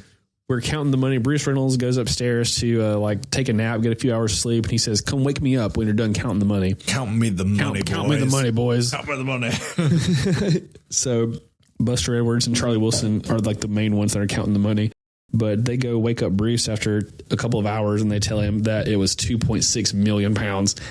And everyone just like loses their mind over it because this is that life changing money. They're each going to be able to get like split 17 ways, which includes the Ulsterman and Brian Fields, the Saul Goodman guy. Yeah. It equals about 147,000 pounds, or in today's American dollars, 5.3 million apiece. Jeez. Yeah. Okay, so I have a question about I hope it's not about economics because I don't know. No. Okay. About the train guy, the guy who said I could do this train job. Oh, Pops. Yeah, does Pops get the same cut, or does he actually lose out because he just doesn't keep his... Okay, so... They can't tell on him. Right. Well, like the people that they included in the robbery earlier, just because once they know about it, they have to include them. Yeah. I don't think that Pops got a $5.3 million share. They accounted for what they called drinks, and that was like a few thousand pounds that they would use to like bribe people with along the way. And I want to say that Pops ended up getting one of these drinks, which was probably like several thousand pounds, which was probably like $100,000 in today's money. Yeah. So still a good amount of money for him. Yeah. But since he didn't do his job, he wasn't included in like the main lion's share of it. Yeah. He didn't really do his job. No, he didn't. I forgot to mention that when they left the scene of the crime, the postal workers, they had lay down in the carriage where all the money had been, and they threatened them and said, "Do not move for 30 minutes because we have got somebody watching you. And if you move, then we'll kill you." So these postal workers are like, yeah, they're just like laying on the ground, heads on their head. Yeah, but no one's even watching. No one's watching them at all. They didn't leave anybody there. It was just an empty threat. Yeah. And so they told the police officers that eventually found them about this 30-minute head start, or the 30-minute warning that the robbers had given them. And the police officers, in like a brilliant flash of deduction, decided that this means that the robbers are in a 30-minute radius of where the crime took place. Oh, no. And I think that's like a pretty smart gamble. It's a gamble that paid off. It could have been really wrong because on the other side of that, you would think that it just meant give them a 30-minute head start in a direction just to escape. But they thought that it meant that their hideout would be within a 30-minute radius. That was just like, I think, a lucky guess. I think it was a lucky guess too, because it ended up being true, because that Litherslade farm ended up being like 29 miles away from where the robbery took place. And when they hear over the radio that they're looking for a place that is within a 30-minute radius of Bridego Bridge, that they start trying to burn the evidence and or dispose of the evidence. They're celebrating. They have all this money. They're like kind of laughing about the fact that they stole a train. But on the other hand, they're also like really aware that now the police are like searching the area. They're searching a 30-minute radius. They're not going way out there. They're not going to like looking for in like hot spots. They're like looking right around where they actually are. I think Bruce Reynolds realizes pretty early on that since the money was a lot more than they had planned on, that it's going to be the kind of thing that the police, like the heat's not going to die down like they hope that it is. Yeah, because if it was like the 300,000, significantly less, like it might not get a nationwide response the way that it does. But because like this is the Queen's money, like or whatever, like it's going to be retired currency. It belongs to like the central banks or whatever. Yeah, that they're not going to just like let it go. It's like a personal offense to the British monarchy or whatever. Like you've gone against the British. You've gone against the Queen. It's crazy that Queen Elizabeth was the queen at this time. That is crazy. Yeah. Like, because she's just queen for so long. I was in England for her 65th Jubilee, and then she lived for like another decade. Wow. And she already had been queen for 65 years. Like, that's nuts. She saw so much history take place. She saw the great British train robbery. Mm-hmm. That's nuts. That's just nuts. But so it started off like pretty jubilantly though, before they realized that like the police were coming. Playing Monopoly with the real money and all that shit too. Like that was the only thing I knew about this when I brought it up to you as a potential story that we cover, is that I knew that they went back to the hideout and they played Monopoly with the real money that they stole from the train. They were just hiding out playing Monopoly. Yeah, what a gamble way! What a way to do it. That's got to be the most legendary game of Monopoly like that's ever been played in history. There's a lot of money going into that. They're just like, your paper money. Look at these stacks of pounds that I've got on the table right now. I can buy that property and that property and that property. Most expensive game of Monopoly. Yes, probably so. Exactly. They probably saw that like go to jail space and we're like, oh, okay, we're just gonna like look the other way on that one. I'd be interested to know if any of the robbers went to jail in the game. And if that like played out later on. Went to jail in real life? In real life, yeah. They actually played and it, like whoever went to jail first and whoever went to jail throughout the game. That'd be crazy, yeah. That'd be nuts. Mm-hmm. Like in the same order and stuff. If I was going to do a movie version of this, you tell it like that. Yeah, use that as like a plot device. I feel like that would be kind of fun. I think that'd be really clever. But after they hear over the radio that they're looking for an area that's near where they are, they turn from celebrating to, okay, we're starting to panic, because their original plan was to lie low for like a week. They had enough food to last them. Ramen. Yeah, exactly. Beef jerky. One of the guys was like a chef, I think. He knew what to do to cook and stuff like that. But then it turns to, okay, we've got to like wipe this place down. We've got to burn the evidence. They like try to burn the shoes that they wore. There's those camo outfits that they had on. They started digging a hole in the backyard. And this is what I was going to say a minute ago about Pops, is that when they were digging the hole in the backyard, that Pops thought that they were digging his grave and that they were going to kill him and put him in the ground. You didn't do your job, Pops. Tying up a loose end right here. Oh man. But no, that was just because they found out that if they burned the money bags, that they emitted like a really black smoke. Yeah. So they decided to bury them instead. They burned a lot of stuff just with the fireplace in the farm as much as they could. I just don't really feel like they're going to be able to. Evidence is not good either. No, this is where the plan starts to go off the rails. We're going to see that the front half of this, the planning and the execution was spot on. Yeah. Like they did an awesome job. They got a little bit lucky with the signalman not responding to the outlight and with the train driver like not resisting. And Charlie Wilson said in an interview later on that you have to be prepared to use violence in these situations, because you'll meet some just like stubborn people, like the guy the Jaguars that turned his car sideways to try to block the airport robbery. You'll meet some people who just like want to be the hero and they're just like not going to comply because hero Henry. Yeah, for no reason other than that. And in that situation, that you've got to like break some fingers, or you know what I mean? Yeah, you just got to do your thing. Yeah. You just got to do what you've got to make them cooperate, because otherwise they're going to like end up running out the clock until like the police show up or something like that. So they've got to get away from the farm now.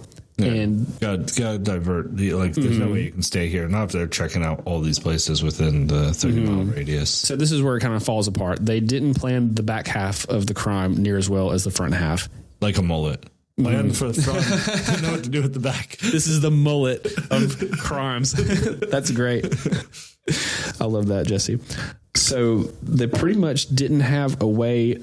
They didn't have any more cars with them. Yeah. They had the cars with the Land Rovers, which stupidly they used the same registration plates on both of the cars for some reason. They were both like fake, I think, and they didn't even bother writing different ones. They had the same registration, so that's a red flag automatically. Yeah. They can't use the Austin Lodestar truck because it's going to be conspicuous, pretty much. They started trying to paint it yellow and make it look like a fruit truck, but they ran out of paint. I don't even know if they even had the yellow paint or if they just like found the yellow paint on the farm and they started painting it and they're like, oh, fruit truck, here we go. And then they ran out, so they just got a half camo, half yellow truck. So they can't do anything with it. They tried to install like a false door in the truck in like the bottom of it to like hide some of the money in case they got caught, but that was before they found out that they ran out of yellow paint. So this plan was very half-assed from the beginning. Like they were just winging it. Yeah. Roger Corddry brought a bike with him in case something went wrong, and he started biking to the nearest town to like try to get help. Did he have money with him? I think that he did have money with him.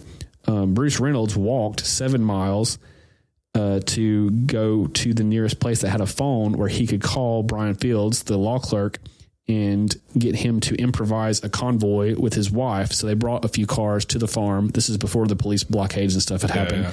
And they're able to take Roy James with them, and he goes and gets an extra vehicle.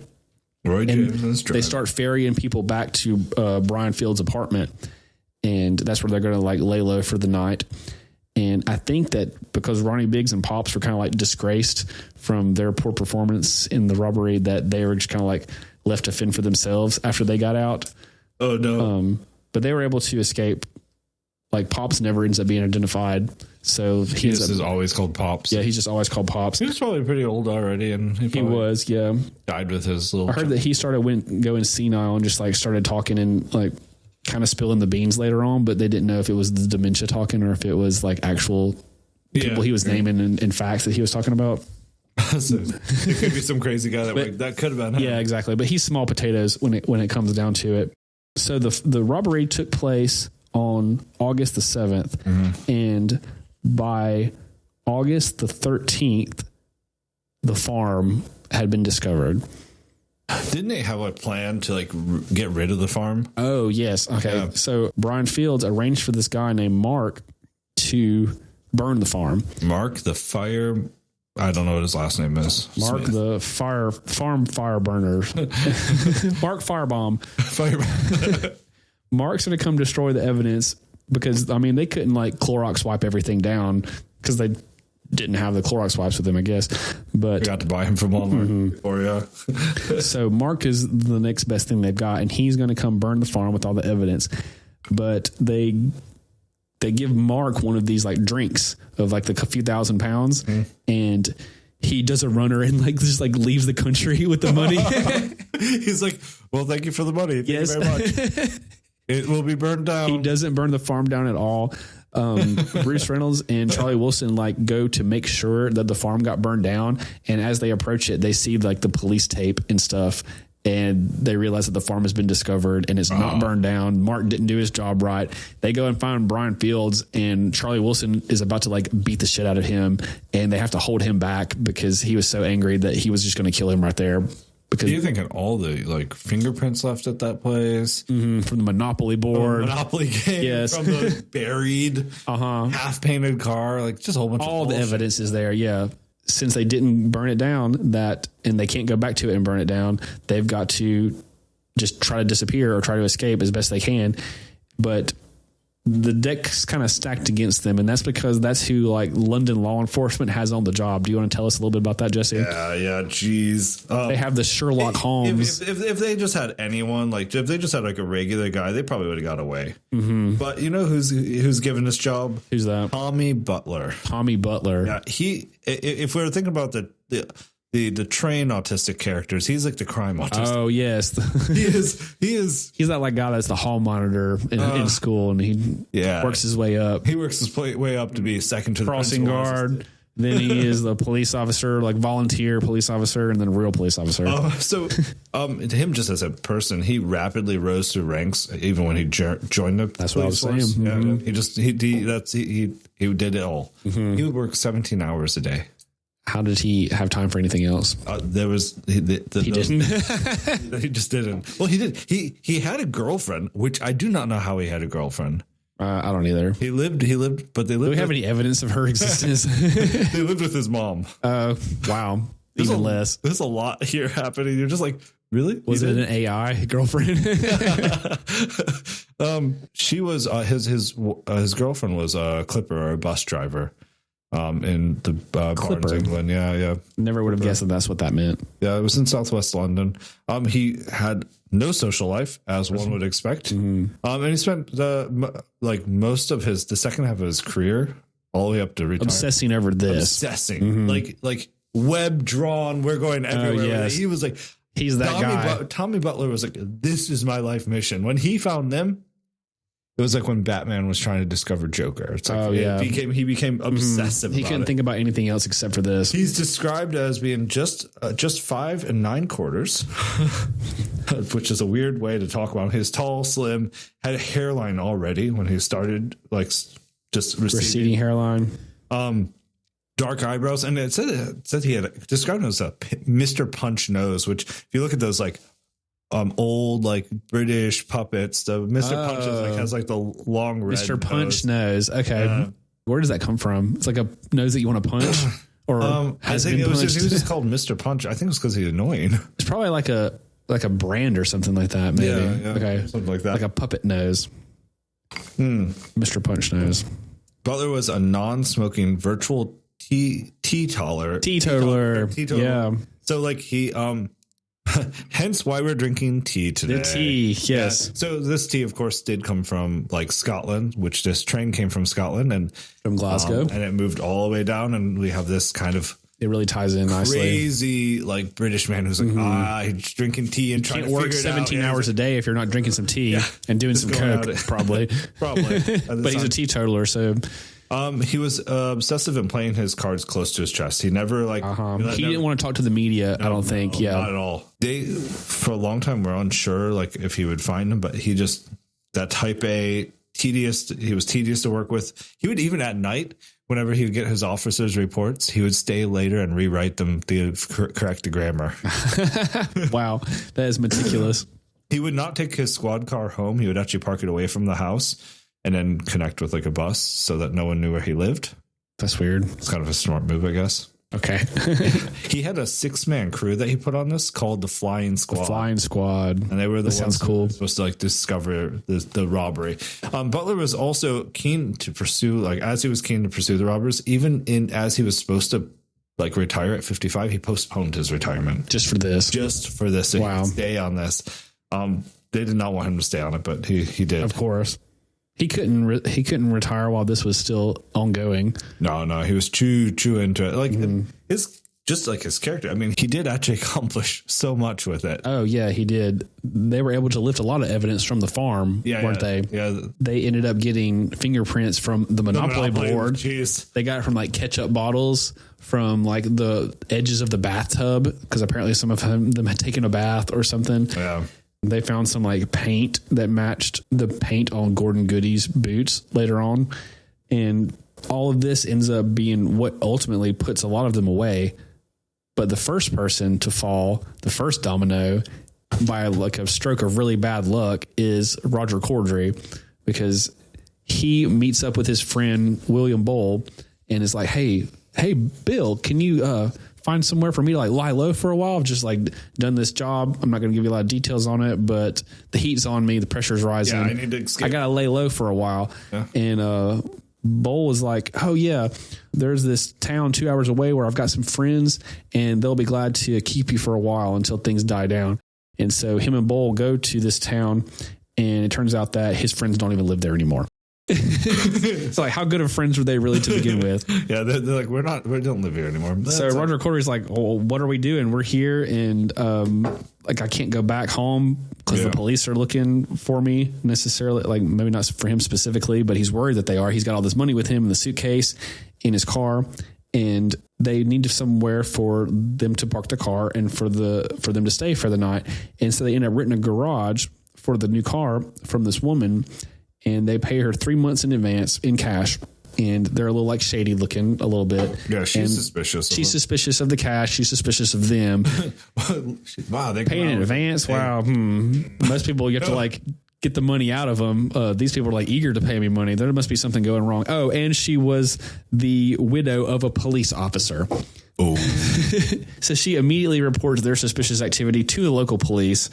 The police come and they find Bull and Corddry, and they take them into custody. And the first thing that Bull says is, I don't know this guy at all. And it's like, dude, like you're friends with each other. Why are you saying that you don't know him at all? They both had keys from the garage that they had previously rented to store the car. And so since Bull said that he didn't even know Roger, that Roger goes to the bathroom in the police station and shoves the other key up his because he doesn't want them to find the key because it connects them together. And in the garage is the car that has the money in it. And after a while, like he starts to feel discomfort from the key, and they have to bring a doctor to the police station to remove the key from his rectum. And once they do, they're able to go and use the key to get into the garage to find the car that has the money in it. And the money is the exact money that was scheduled to be retired, so that therefore they know that it was on the train, and that ties both of them to the train robbery. That sucks because this one guy's just like, yeah, Bowl, he wasn't involved in the train robbery at all, but because he associated with Roger Corddry, he ends up getting convicted for the train robbery and dying in prison later on. He served like 25 years in prison and died there and had nothing to do with it at all. wow. Yeah, that was probably the most unlucky person, I think, of the whole story was him. But also, he couldn't keep his mouth shut. Like, he could have like cut a deal. Like, if he just like asked for a lawyer or whatever, he probably could have cut a deal and got off with nothing because he didn't have anything to do with it. But he was stupid and didn't do that. Jeez, of 25 years and then dies in prison, and he wasn't even part of it. And he wasn't even part of it. Jeez. For sure. All in all, like I said, that their fingerprints at the farm were what tied them to the robbery, because that was the hideout, and they found the money bags that they weren't able to burn all of at the farm too, and that tied them to the money on the train. And then the way that they spent the money, each of the robbers like immediately wanted to go and like buy a new car because they wanted to get away, because they wanted to drive off. And so they would go to like the nearest towns, and then they would pay for these cars and these stacks of cash, and it was like small bills, like 5s and 1s, and that aroused a lot of suspicion, of course, from the dealerships. And you know how we said earlier that in like the criminal underworld that the people talk to each other, the information is currency. So with a job this big, because like the media was calling this like the crime of the century. This was so almost 90. Like on like they're ready for this. They're ready to. And the police were offering a £260,000 reward, which would have been £7 million today, to anyone who had information leading to the capture and conviction of any of the train robbers. I feel like you would get a lot of information though. That was like just information. Oh yeah. Well, they were receiving like thousands of tips because they made the share, or like the reward money, greater than the share that the robbers would have gotten from the robbery, in hopes that one of the robbers would rat the rest of them out to make more money from it. Do they have to like honor that if they find out like one of them's the robber? I don't know.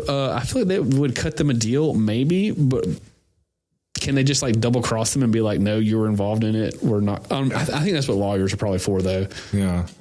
Who knows? Yeah. You made a deal in front of a lawyer. Yeah. Law. They don't think that this was the case in this at all. Some of them were reported in an anonymous tip, like Roy James. Someone called in a tip on him, and 40 officers surrounded his flat where he was. And remember, he's the short one, the weasel. Yeah, the weasel. And so he climbs out the skylight. Of course he climbs out. He climbs out onto the roof. Yep, like a weasel. He climbs out the roof with his bag of money, and he starts like in a rooftop chase with the police, like hopping from one roof to the next roof, like a movie. And some of this is so cartoony. Yeah, he scales down the side of the building, and waiting for him at the bottom is an officer. Just puts his hand on his shoulder, and he's like, "Gotcha." Butler's like, Tommy Butler knew that this guy might do this, yeah. And he stationed the officer there just in case, and he was right. And Tommy Butler, like, it's almost like he just watched all of the ways that they like would move, and like, so when he was going to arrest them, he knew exactly where they would be, how to pin them. Just nailed it. Yeah, so they were being flashy with the money. A lot of them, like, to appease their wives, they would go on shopping sprees, and they would end up like spending more money than they would have been making as like a carpenter or a furniture dealer or whatever. And that would attract the attention of the authorities as well. Bob Welsh and one of the other robbers, Danny Pembroke, rented like a vacation home somewhere up north, and they were like drinking and going on like a bender. And Bob Welsh was so drunk that when one of like the priests came to the door to collect charity for the Catholic Church, that he gave them like £500, which was like several $1,000s at the time. Yeah. And that attracted a lot of attention. And they ended up arresting Bob Welch because he couldn't be like quiet with his money. You'd have to be so much quieter with it. You'd have to like not spend, like, you have to really clamp down on their impulses. I'd have to still buy Coors Banquet. Yeah, exactly. I can't. That's funny. But Danny Pembroke, who was with Bob Welch, was the one robber who didn't take his gloves off the entire time that they were at the farm. And so they never found his fingerprints there. They never tied him to the robbery. And when Bob Welch got arrested, Danny Pembroke took part of his share. So he ended up making like an additional $2 million from that. He just take it once he got arrested. He just took it. Like, oh, well, Bob's not going to be using this money anytime soon. And he just makes off with it. So he's one of the luckiest ones in the story, I think. Danny Pembroke. That might not have even been his real name. Him, the guy known as Number 2, There's a moth. There's a moth. Number 2 made it away, and then some other guy, number 3, that they don't know his name at all. It might have been Henry Smith, but that doesn't sound like a real name at all. So they were never caught. Was he Hero Henry? He was not Hero Henry. That would be a real plot twist right there. It wasn't me. Look, I tried to stop this one. Oh, man. So them and Pop the train driver never got caught. But just based on the evidence they found from the farm alone, they found the fingerprints of Charlie Wilson, Gordon Goody, Big Jim Hussey, Thomas Wisby, Ronnie Biggs, and John Daly were all found based on the evidence that they had left at the farm when Tommy Butler and his flying squad went over it for forensic evidence. And that was all within, like, the robbery took place in August, and those people were all caught from September to December of the same year. So it wasn't that long at all. Yeah, not at all. They could not calm down for even a little while. So since the crime took place in Buckinghamshire, they had to do the trial there because that's where it took place. And they had never had a trial this large in Buckinghamshire. So they had to do renovations to the courthouse to accommodate all of, like, the press and the jury and the witnesses and everything that was going on there. And it took them 30 minutes just to read out their charges. Jeez. That's crazy. And, like, the whole robbery had taken place with no guns. It was not an armed robbery, because if you had guns, since they're illegal in Britain, you would get a significantly more severe punishment. Yeah. And so that was, like, one of the criteria of the crime was like, hey, we're just going to do it with our leather cautious and our iron bars and stuff and our pickaxes, but we're not going to shoot anybody. And they hoped that would mean that they would get off on lighter sentences, but it didn't. They all got 30 years for their crimes. Yeah, the longest ever for this type of robbery in British history. Brian Fields, the law clerk, he got caught because some strangers, so it was like some random hikers, found his share of the money that was just on the ground in the woods somewhere. Because I guess he had, like, gone out to the woods with his money and was worried about it, so he just, like, hid it under some leaves and was hoping that he would come back to it at a later time. But when these people found it, they found a receipt that had his name on it in the bag from Germany. And they were able to match the receipt on the bill of sale from Leatherslade Farm, and that they knew that he was involved in it, and he wasn't at the farm or involved in the robbery, and he still got caught. He was just like the Saul Goodman guy. And he was able to get his sentence reduced down to about 5 years because of that. But still, like, why are you leaving it in the middle of the woods, dude? Why are you leaving your receipt there? Yeah, you're supposed to be smart. Yeah, you're supposed to be like, this is supposed to be in a safe behind a picture in your office. Yes. But another lucky one, though, in the robbery was John Daly. Even though his fingerprints were found on the Monopoly board, he was able to successfully convince the jury that he had played Monopoly with Bruce Reynolds previously at another time, and that he was not actually at the farm. Wow. Good move on his part. And they believed it. So, like, I guess he made off with the money. All right. So you might be asking what happened to the big players like Bruce Reynolds. Yeah, we're thinking, okay, so Reynolds, like, how does he get out of it? He's got to have a plan. He's the mastermind. He can't. If anyone has a plan, it has to at least be Bruce, right? Right. Exactly. What's his plan? So he does what any good robber would do at this time, and moves to Mexico City. Oh, great idea. Him and his family, lawless land of Mexico, decide to go to Mexico City. But of course, like, after a little while, even being in Mexico City becomes a little too dangerous because Buster arranged a deal with the police. Okay, yeah, so I think that Buster did do a deal because he was one of the ones that didn't get caught either. Yeah. He fled and ended up in Mexico with Bruce Reynolds. Yeah, exactly. But they didn't travel there together, I don't think. And I think when they caught up with him, he kind of made a deal. So they probably put him onto the location maybe of where Bruce was. Like, they can know where they are, but not necessarily be able to arrest them because they probably had, you know what I mean? Like, intelligence agencies, whether or not they cooperate with each other, they might have had an idea where the robbers were hiding out. And maybe the best way to get to Bruce was to point Buster towards him because they knew that he was going to find him. Maybe they used him to find him. Yeah. But what he was doing in Mexico City, it seems like he was just kind of living his life. And it wasn't very long because you think this crime was in 63, and like, it was he had to leave December 6th of 66. Oh, really? That's just 3 years. Yeah, so he wasn't in Mexico City long. He went through the U.S. to Canada in early 67 and returned, but then he decided to return to England. Oh, really? Yeah, like, being in Canada wasn't also helpful. I have no idea why. Like, he maybe felt like things were kind of clean enough. But what Bruce found out is he's really bad at regular work. Just like So much of a lot of them were. he just couldn't do it. He just was like, I know how you feel. and he's just bad at regular work. Yep. And of course, we still have Tommy after him. Tommy is like, they're like, it's time to retire, Tommy. He's like, no, not until I find Bruce. He's brooding over Bruce. Brooding over Bruce. And so he's not ready to stop. He ended up saying, like, finding out that Reynolds and his family, like, they moved to, like, because at first they were in London. Well, that's too hot. Oh, yeah. You can't stay in London. So, and it seems like every time he was somewhere for like a couple weeks. Not for years. You couldn't stay there. You could stay there for a little while. Yeah. One of them, I can't remember who it was. They rented a really fancy flat somewhere where there was not a guardsman or whatever, but like their job was to maintain the secrecy of the people the residents that lived there. And they ended up still getting caught because you couldn't maintain a low profile in that environment for an extended period of time. No. And he even took his family to where the Great British dude. Look at this, son. Son, this is your heritage. That's funny. We are the great Robin Hood. This is where I made it happen. But yeah, their chief accomplice was being investigated. So Reynolds and his family ended up moving south of England. Okay. Into Devon territory and Villa Cap Martin. But he was able to like stay there and not get caught. Yeah, well, he also he took his wife and son there, and it's just from the scene of the robbery. And they were homesick and they wanted to be back home in England. Mm-hmm. Yeah, I mean, I think it'd be very hard going from England to Mexico City. Mm-hmm.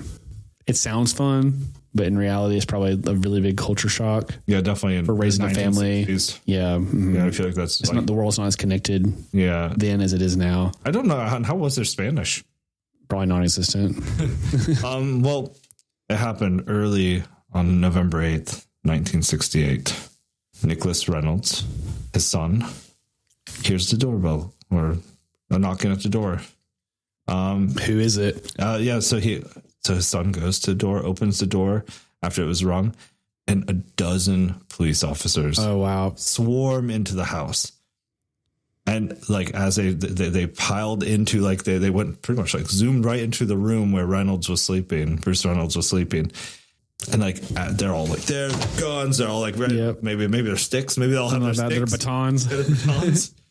And out from the shadows, Bruce is like looking up and like figure comes through, like a shadow figure, and comes into light. There, Tommy Butler himself came into the room. Oh man. He says, "Long time no see, Bruce, but I've got you at last." Reynolds could only smile and say, "C'est la vie, Tom. C'est la vie." I mean, just such a moment. This was months before Tommy's retirement. He had finally caught Bruce, the leader of the great train robbery. He was like, he was in a one-on-one interview. Reynolds took a deal where Butler agreed not to press charges that were so aggressive against his family and friends, or that he didn't press charges because it had already been a while. Yeah. So it was just him, but he. It wasn't about putting him away for a long time. It was about just catching him. Yeah, and of course, in that interview, one of the things that they were like, "Okay, so now it's over." Mm-hmm. Now it's 1969. Now you've caught the mastermind, and of course, Butler, one of the things he said is, "It's not over until Ronnie Biggs was caught." Oh. So he has another person in his head, Ronnie Biggs. And Ronnie Biggs was like the one who provided Pops. Like, a relatively small role. But why him? Before he catches Ronnie Biggs or before he goes after him. Yeah, because he can't get him anytime soon. No. The reason that you said that, was it Buster Edwards went to Canada? Yeah. Okay, well, he went to Canada because I mentioned earlier that Charlie Wilson was one of the ones that was caught and convicted for 30 years. But Charlie Wilson ended up breaking out of prison. And the way that they broke out was in the middle of the night. He was in solitary confinement. Like, he was in a small room for 24 hours a day. He wasn't even let out for like exercise or anything. Jeez. And I think it was because they thought that he wasn't like necessarily a violent criminal. He was a flight risk. He was like, they thought that he was going to try to escape. Yeah, and a lot of them. Sure enough, they were right. He was going to try to escape. These guys broke into the prison in the middle of the night with like grappling hooks and scaled the wall and knocked out the guards. And they got the keys from the guards. They let Charlie Wilson out of his cell, and he escaped and went to France to get the facial reconstructive surgery. Yeah. And then went to Canada, I think with his family, and he had like a farm in Canada or something. Yep, exactly. It's so crazy that he was able to escape.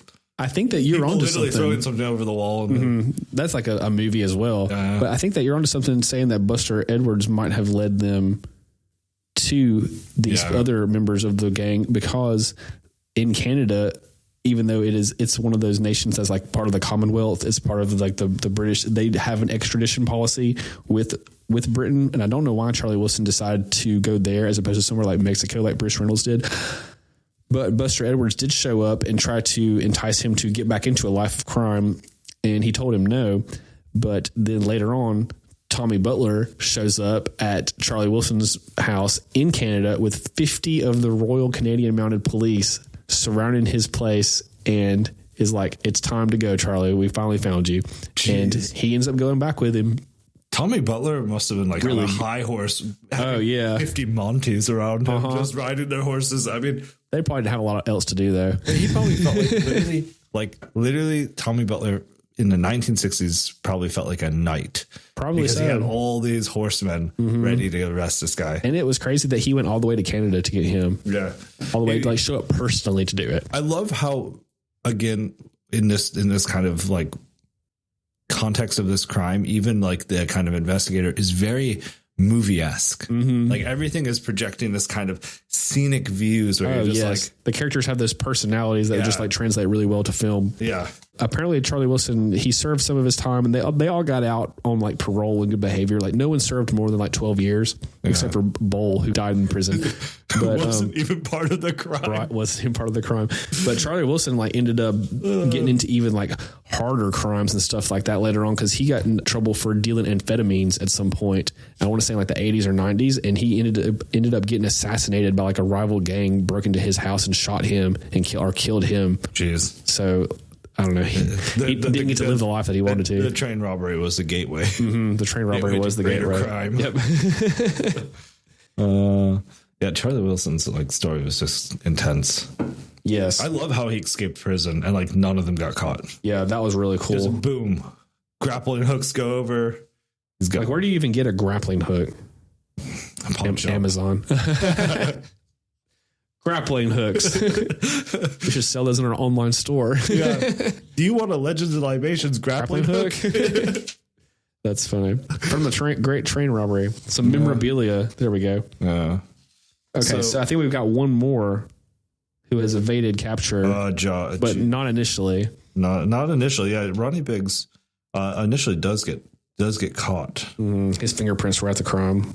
So when I was first hearing Ronnie Biggs, I'm like, man, I feel like that name's familiar. Oh yeah, I thought so too. Yeah, I was like, Ronnie Biggs. Oh, you're like, well, maybe British people just have that name. It sounds like a British name. Exactly.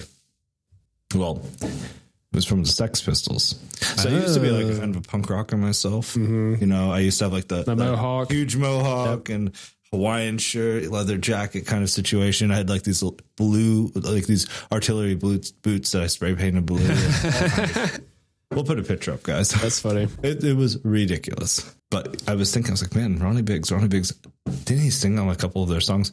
Okay, well, this is where it gets weird. Ronnie Biggs, he did get taken to prison, but 15 months into his 30-year sentence, he also escaped. Oh, yeah. He had a planned escape release with prisoner Paul Seaborn, with the assistance of two other convicts, Ronnie Leslie and Ronnie Black. A lot of Ronnies. That's weird.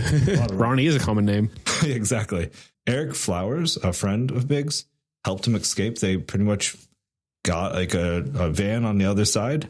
They scaled the wall.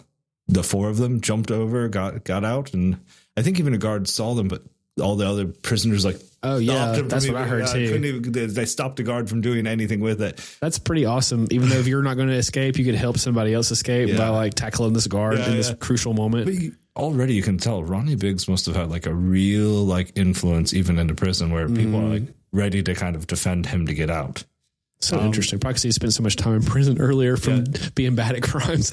So the escape of Wilson and Biggs meant that 5 of the robbers were on the run, right? So Biggs had to do a few things. So one of the things he had to do is he did also go to Paris. You get the Reconstruction. Facial structure, whatever. Plastic surgery, right? Yeah.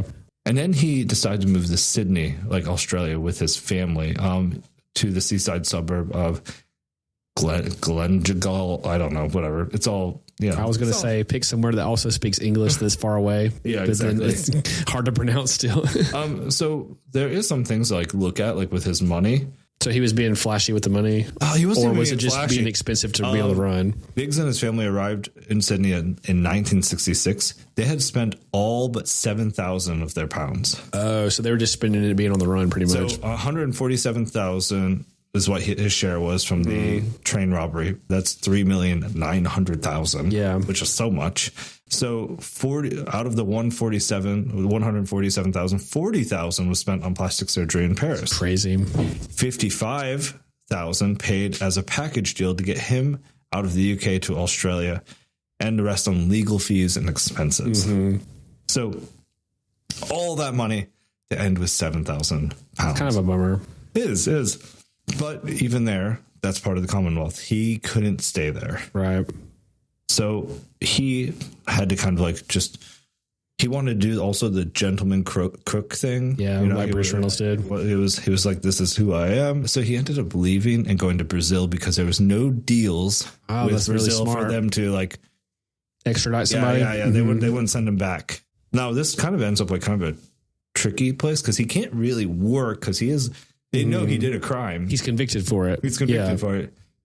So he can't really work, but he got someone pregnant there, right? Yeah, and so that's why he can't be extradited because he's the father of a Brazilian national. So he has to stay there, but he's also an escaped felon, so he can't work, but he can't be taken back to the UK. So he's in kind of a gray area. Yeah, he's in a super gray. And could you imagine how his wife felt? Probably terrible. Oh, she ended up selling a book deal or something like that. A book deal. Or like she divorced him from afar and ended up doing interviews and book deals. And she ended up getting pretty good bit of money from, it was like the Mirror or the Sun or one of those like tabloids paid her a lot. Daily Mail, maybe. Yeah, something of the sort. And she did just fine for herself, actually. He, on the other hand, would attend informal like drinking parties on board of the Royal Navy boats. That's kind of fun. People paid to like meet and greet him. Yeah, people would pay to see and talk to him. He would host barbecues at his house. People would like Brazilian barbecues. That sounds really good. That would be great. Maybe I'm just hungry. Yeah, people would tell us that they would ask him about his involvement, the facts. They would want to hear all the stories. I bet he told that story 1,000 times. Yeah. Famous people. There was mugs like. Souvenirs like Ronnie Biggs, Ronnie Biggs beer mugs. We should make some of those Legends of Libations. Wonder if we get any copyright infringement. He's dead anyway, so they're all dead. Yeah, exactly.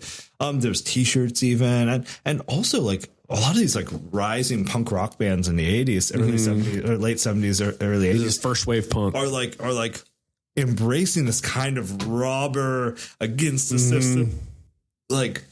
He was like a celebrity to someone they looked up to. So all these punk rockers are like, yeah, this guy's awesome. So Sex Pistols got him to do a song with them. You can go listen to it. The Great Rock and Roll Swindle. That's pretty cool. I'll have to listen to it. No One Is Innocent. He did for quite a few punk rock bands, actually.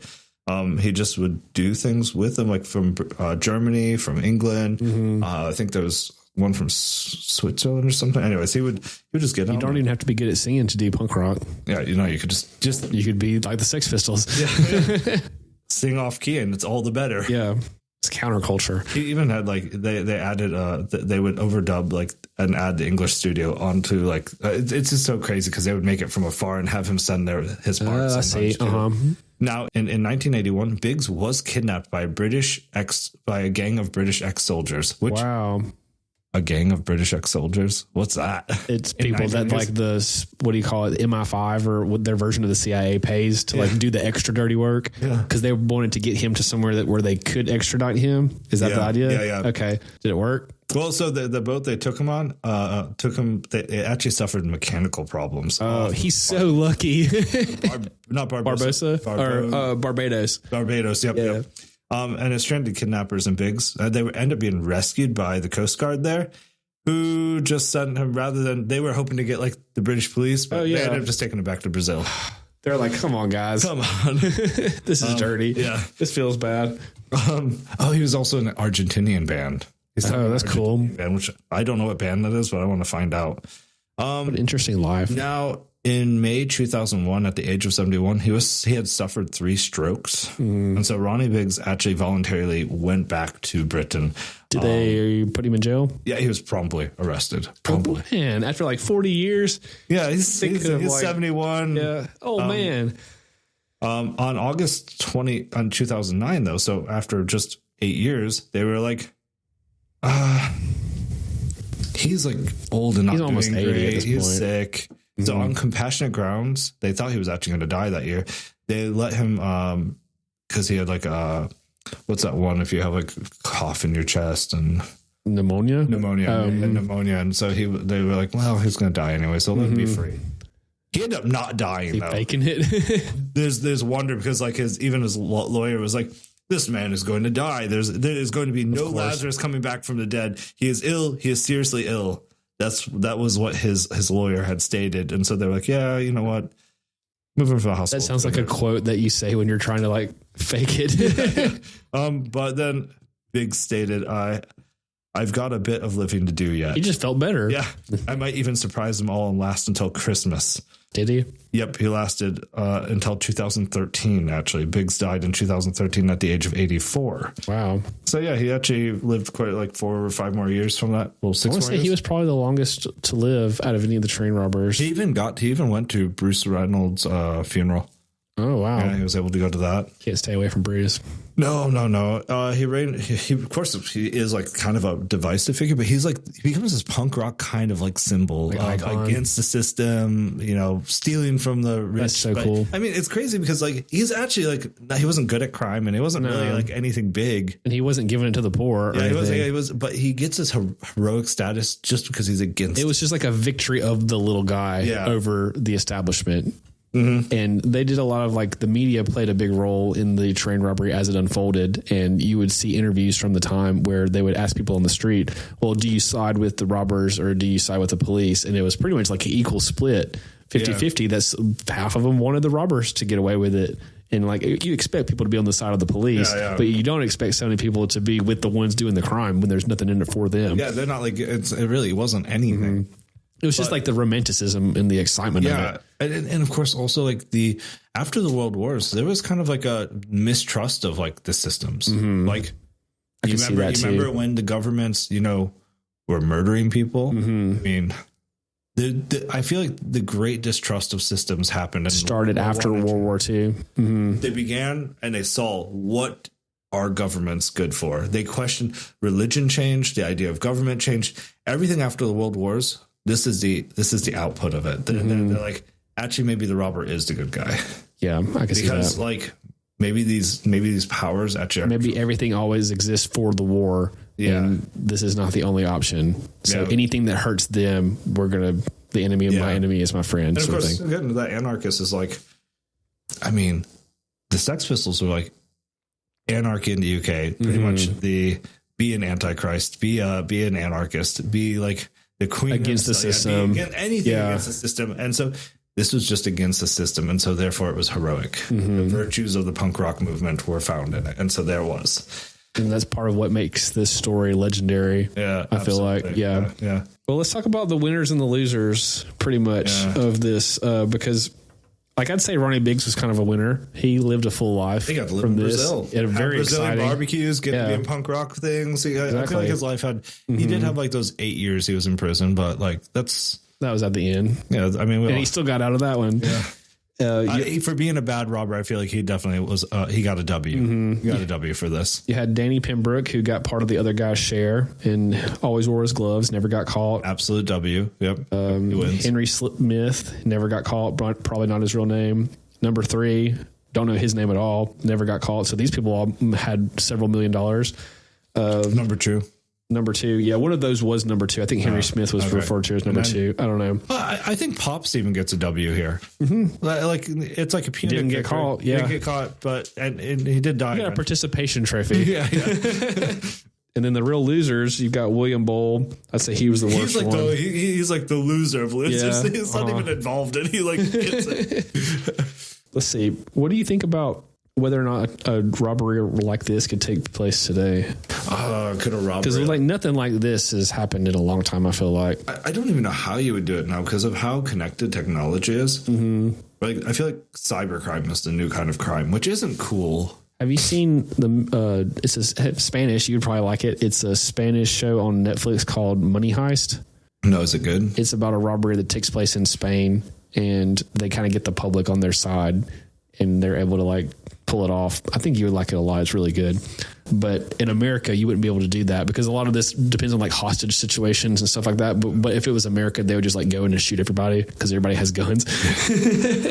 I think we also like you would have to have like the technology to shut off reaching out. Mm-hmm. But you know, some kind of like jamming thing or something. You remember even a couple, maybe a month or two ago, everyone who was like on Verizon had no service all of a sudden. And just even a couple of weeks ago, everyone on Kicker lost like internet. So like there's maybe things that people could do to like shut those off. Probably so. You would have to shut it off and have like, I don't even know how they let money. I guess money mostly travels by those big bank trucks. Yeah, that would be really hard to do. I'm not sure. I think you could, but like you'd have to have people on the inside who are driving that truck.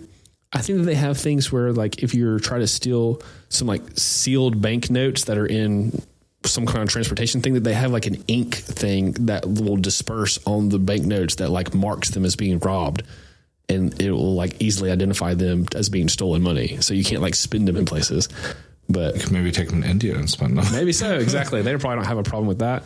Yeah. It becomes very complicated to like figure out how to do a heist on this level because of the level of communication we have now. Mm-hmm. And for the heist, for the Great Train Robbery, it seems like a lot of things had to go right for them. Even they were in a very sketchy space because of the one guy who was warned by the green light that was on Twisted. So it took a lot of like luck, but it also took like being bold. Like they got lucky with the person responding to the light didn't show up in time, and they got lucky with Jack Mills complying to drive the train, and with that guy who showed up at the farm didn't like raise the alarm or anything.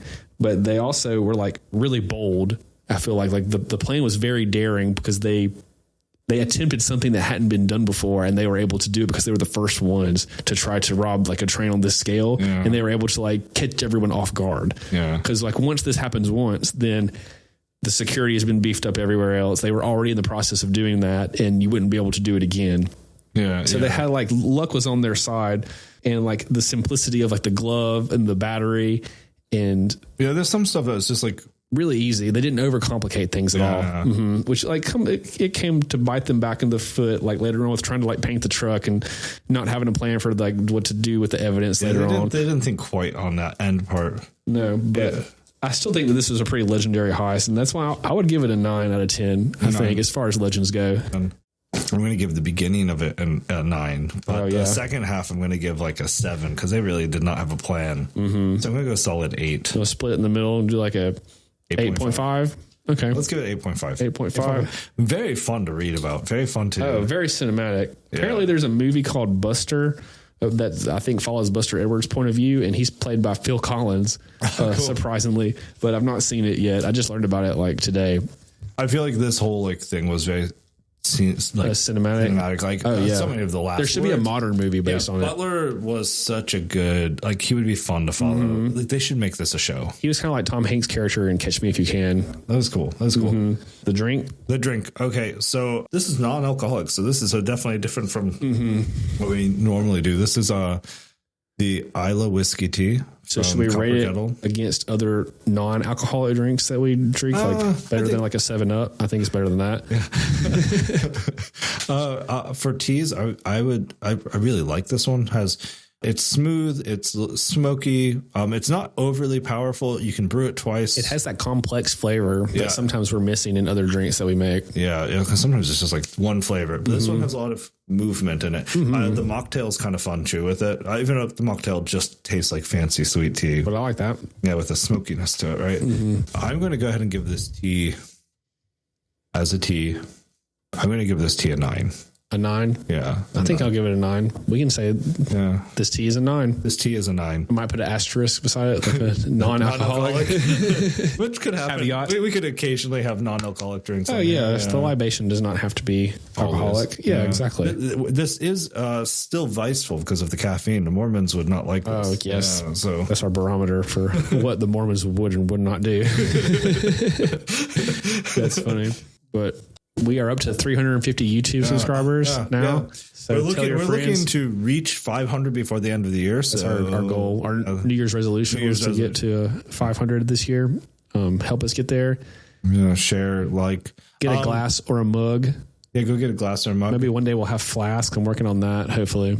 Also, welcome to the new studio. We're still working on it. We know it's kind of plain, but this is our first one with a new camera well. It's actually working this time. Yeah, everything is kind of new. This we're learning as we go. Yeah, this is actually why we couldn't have alcohol, because we're learning too much. It's a very DIY podcast. We don't have people writing our scripts and doing our animations or anything for us. Anyways, we appreciate you listening. Yeah. Welcome back to Legends and Libations, and we will see you next episode. We will. Later. All right. Bye.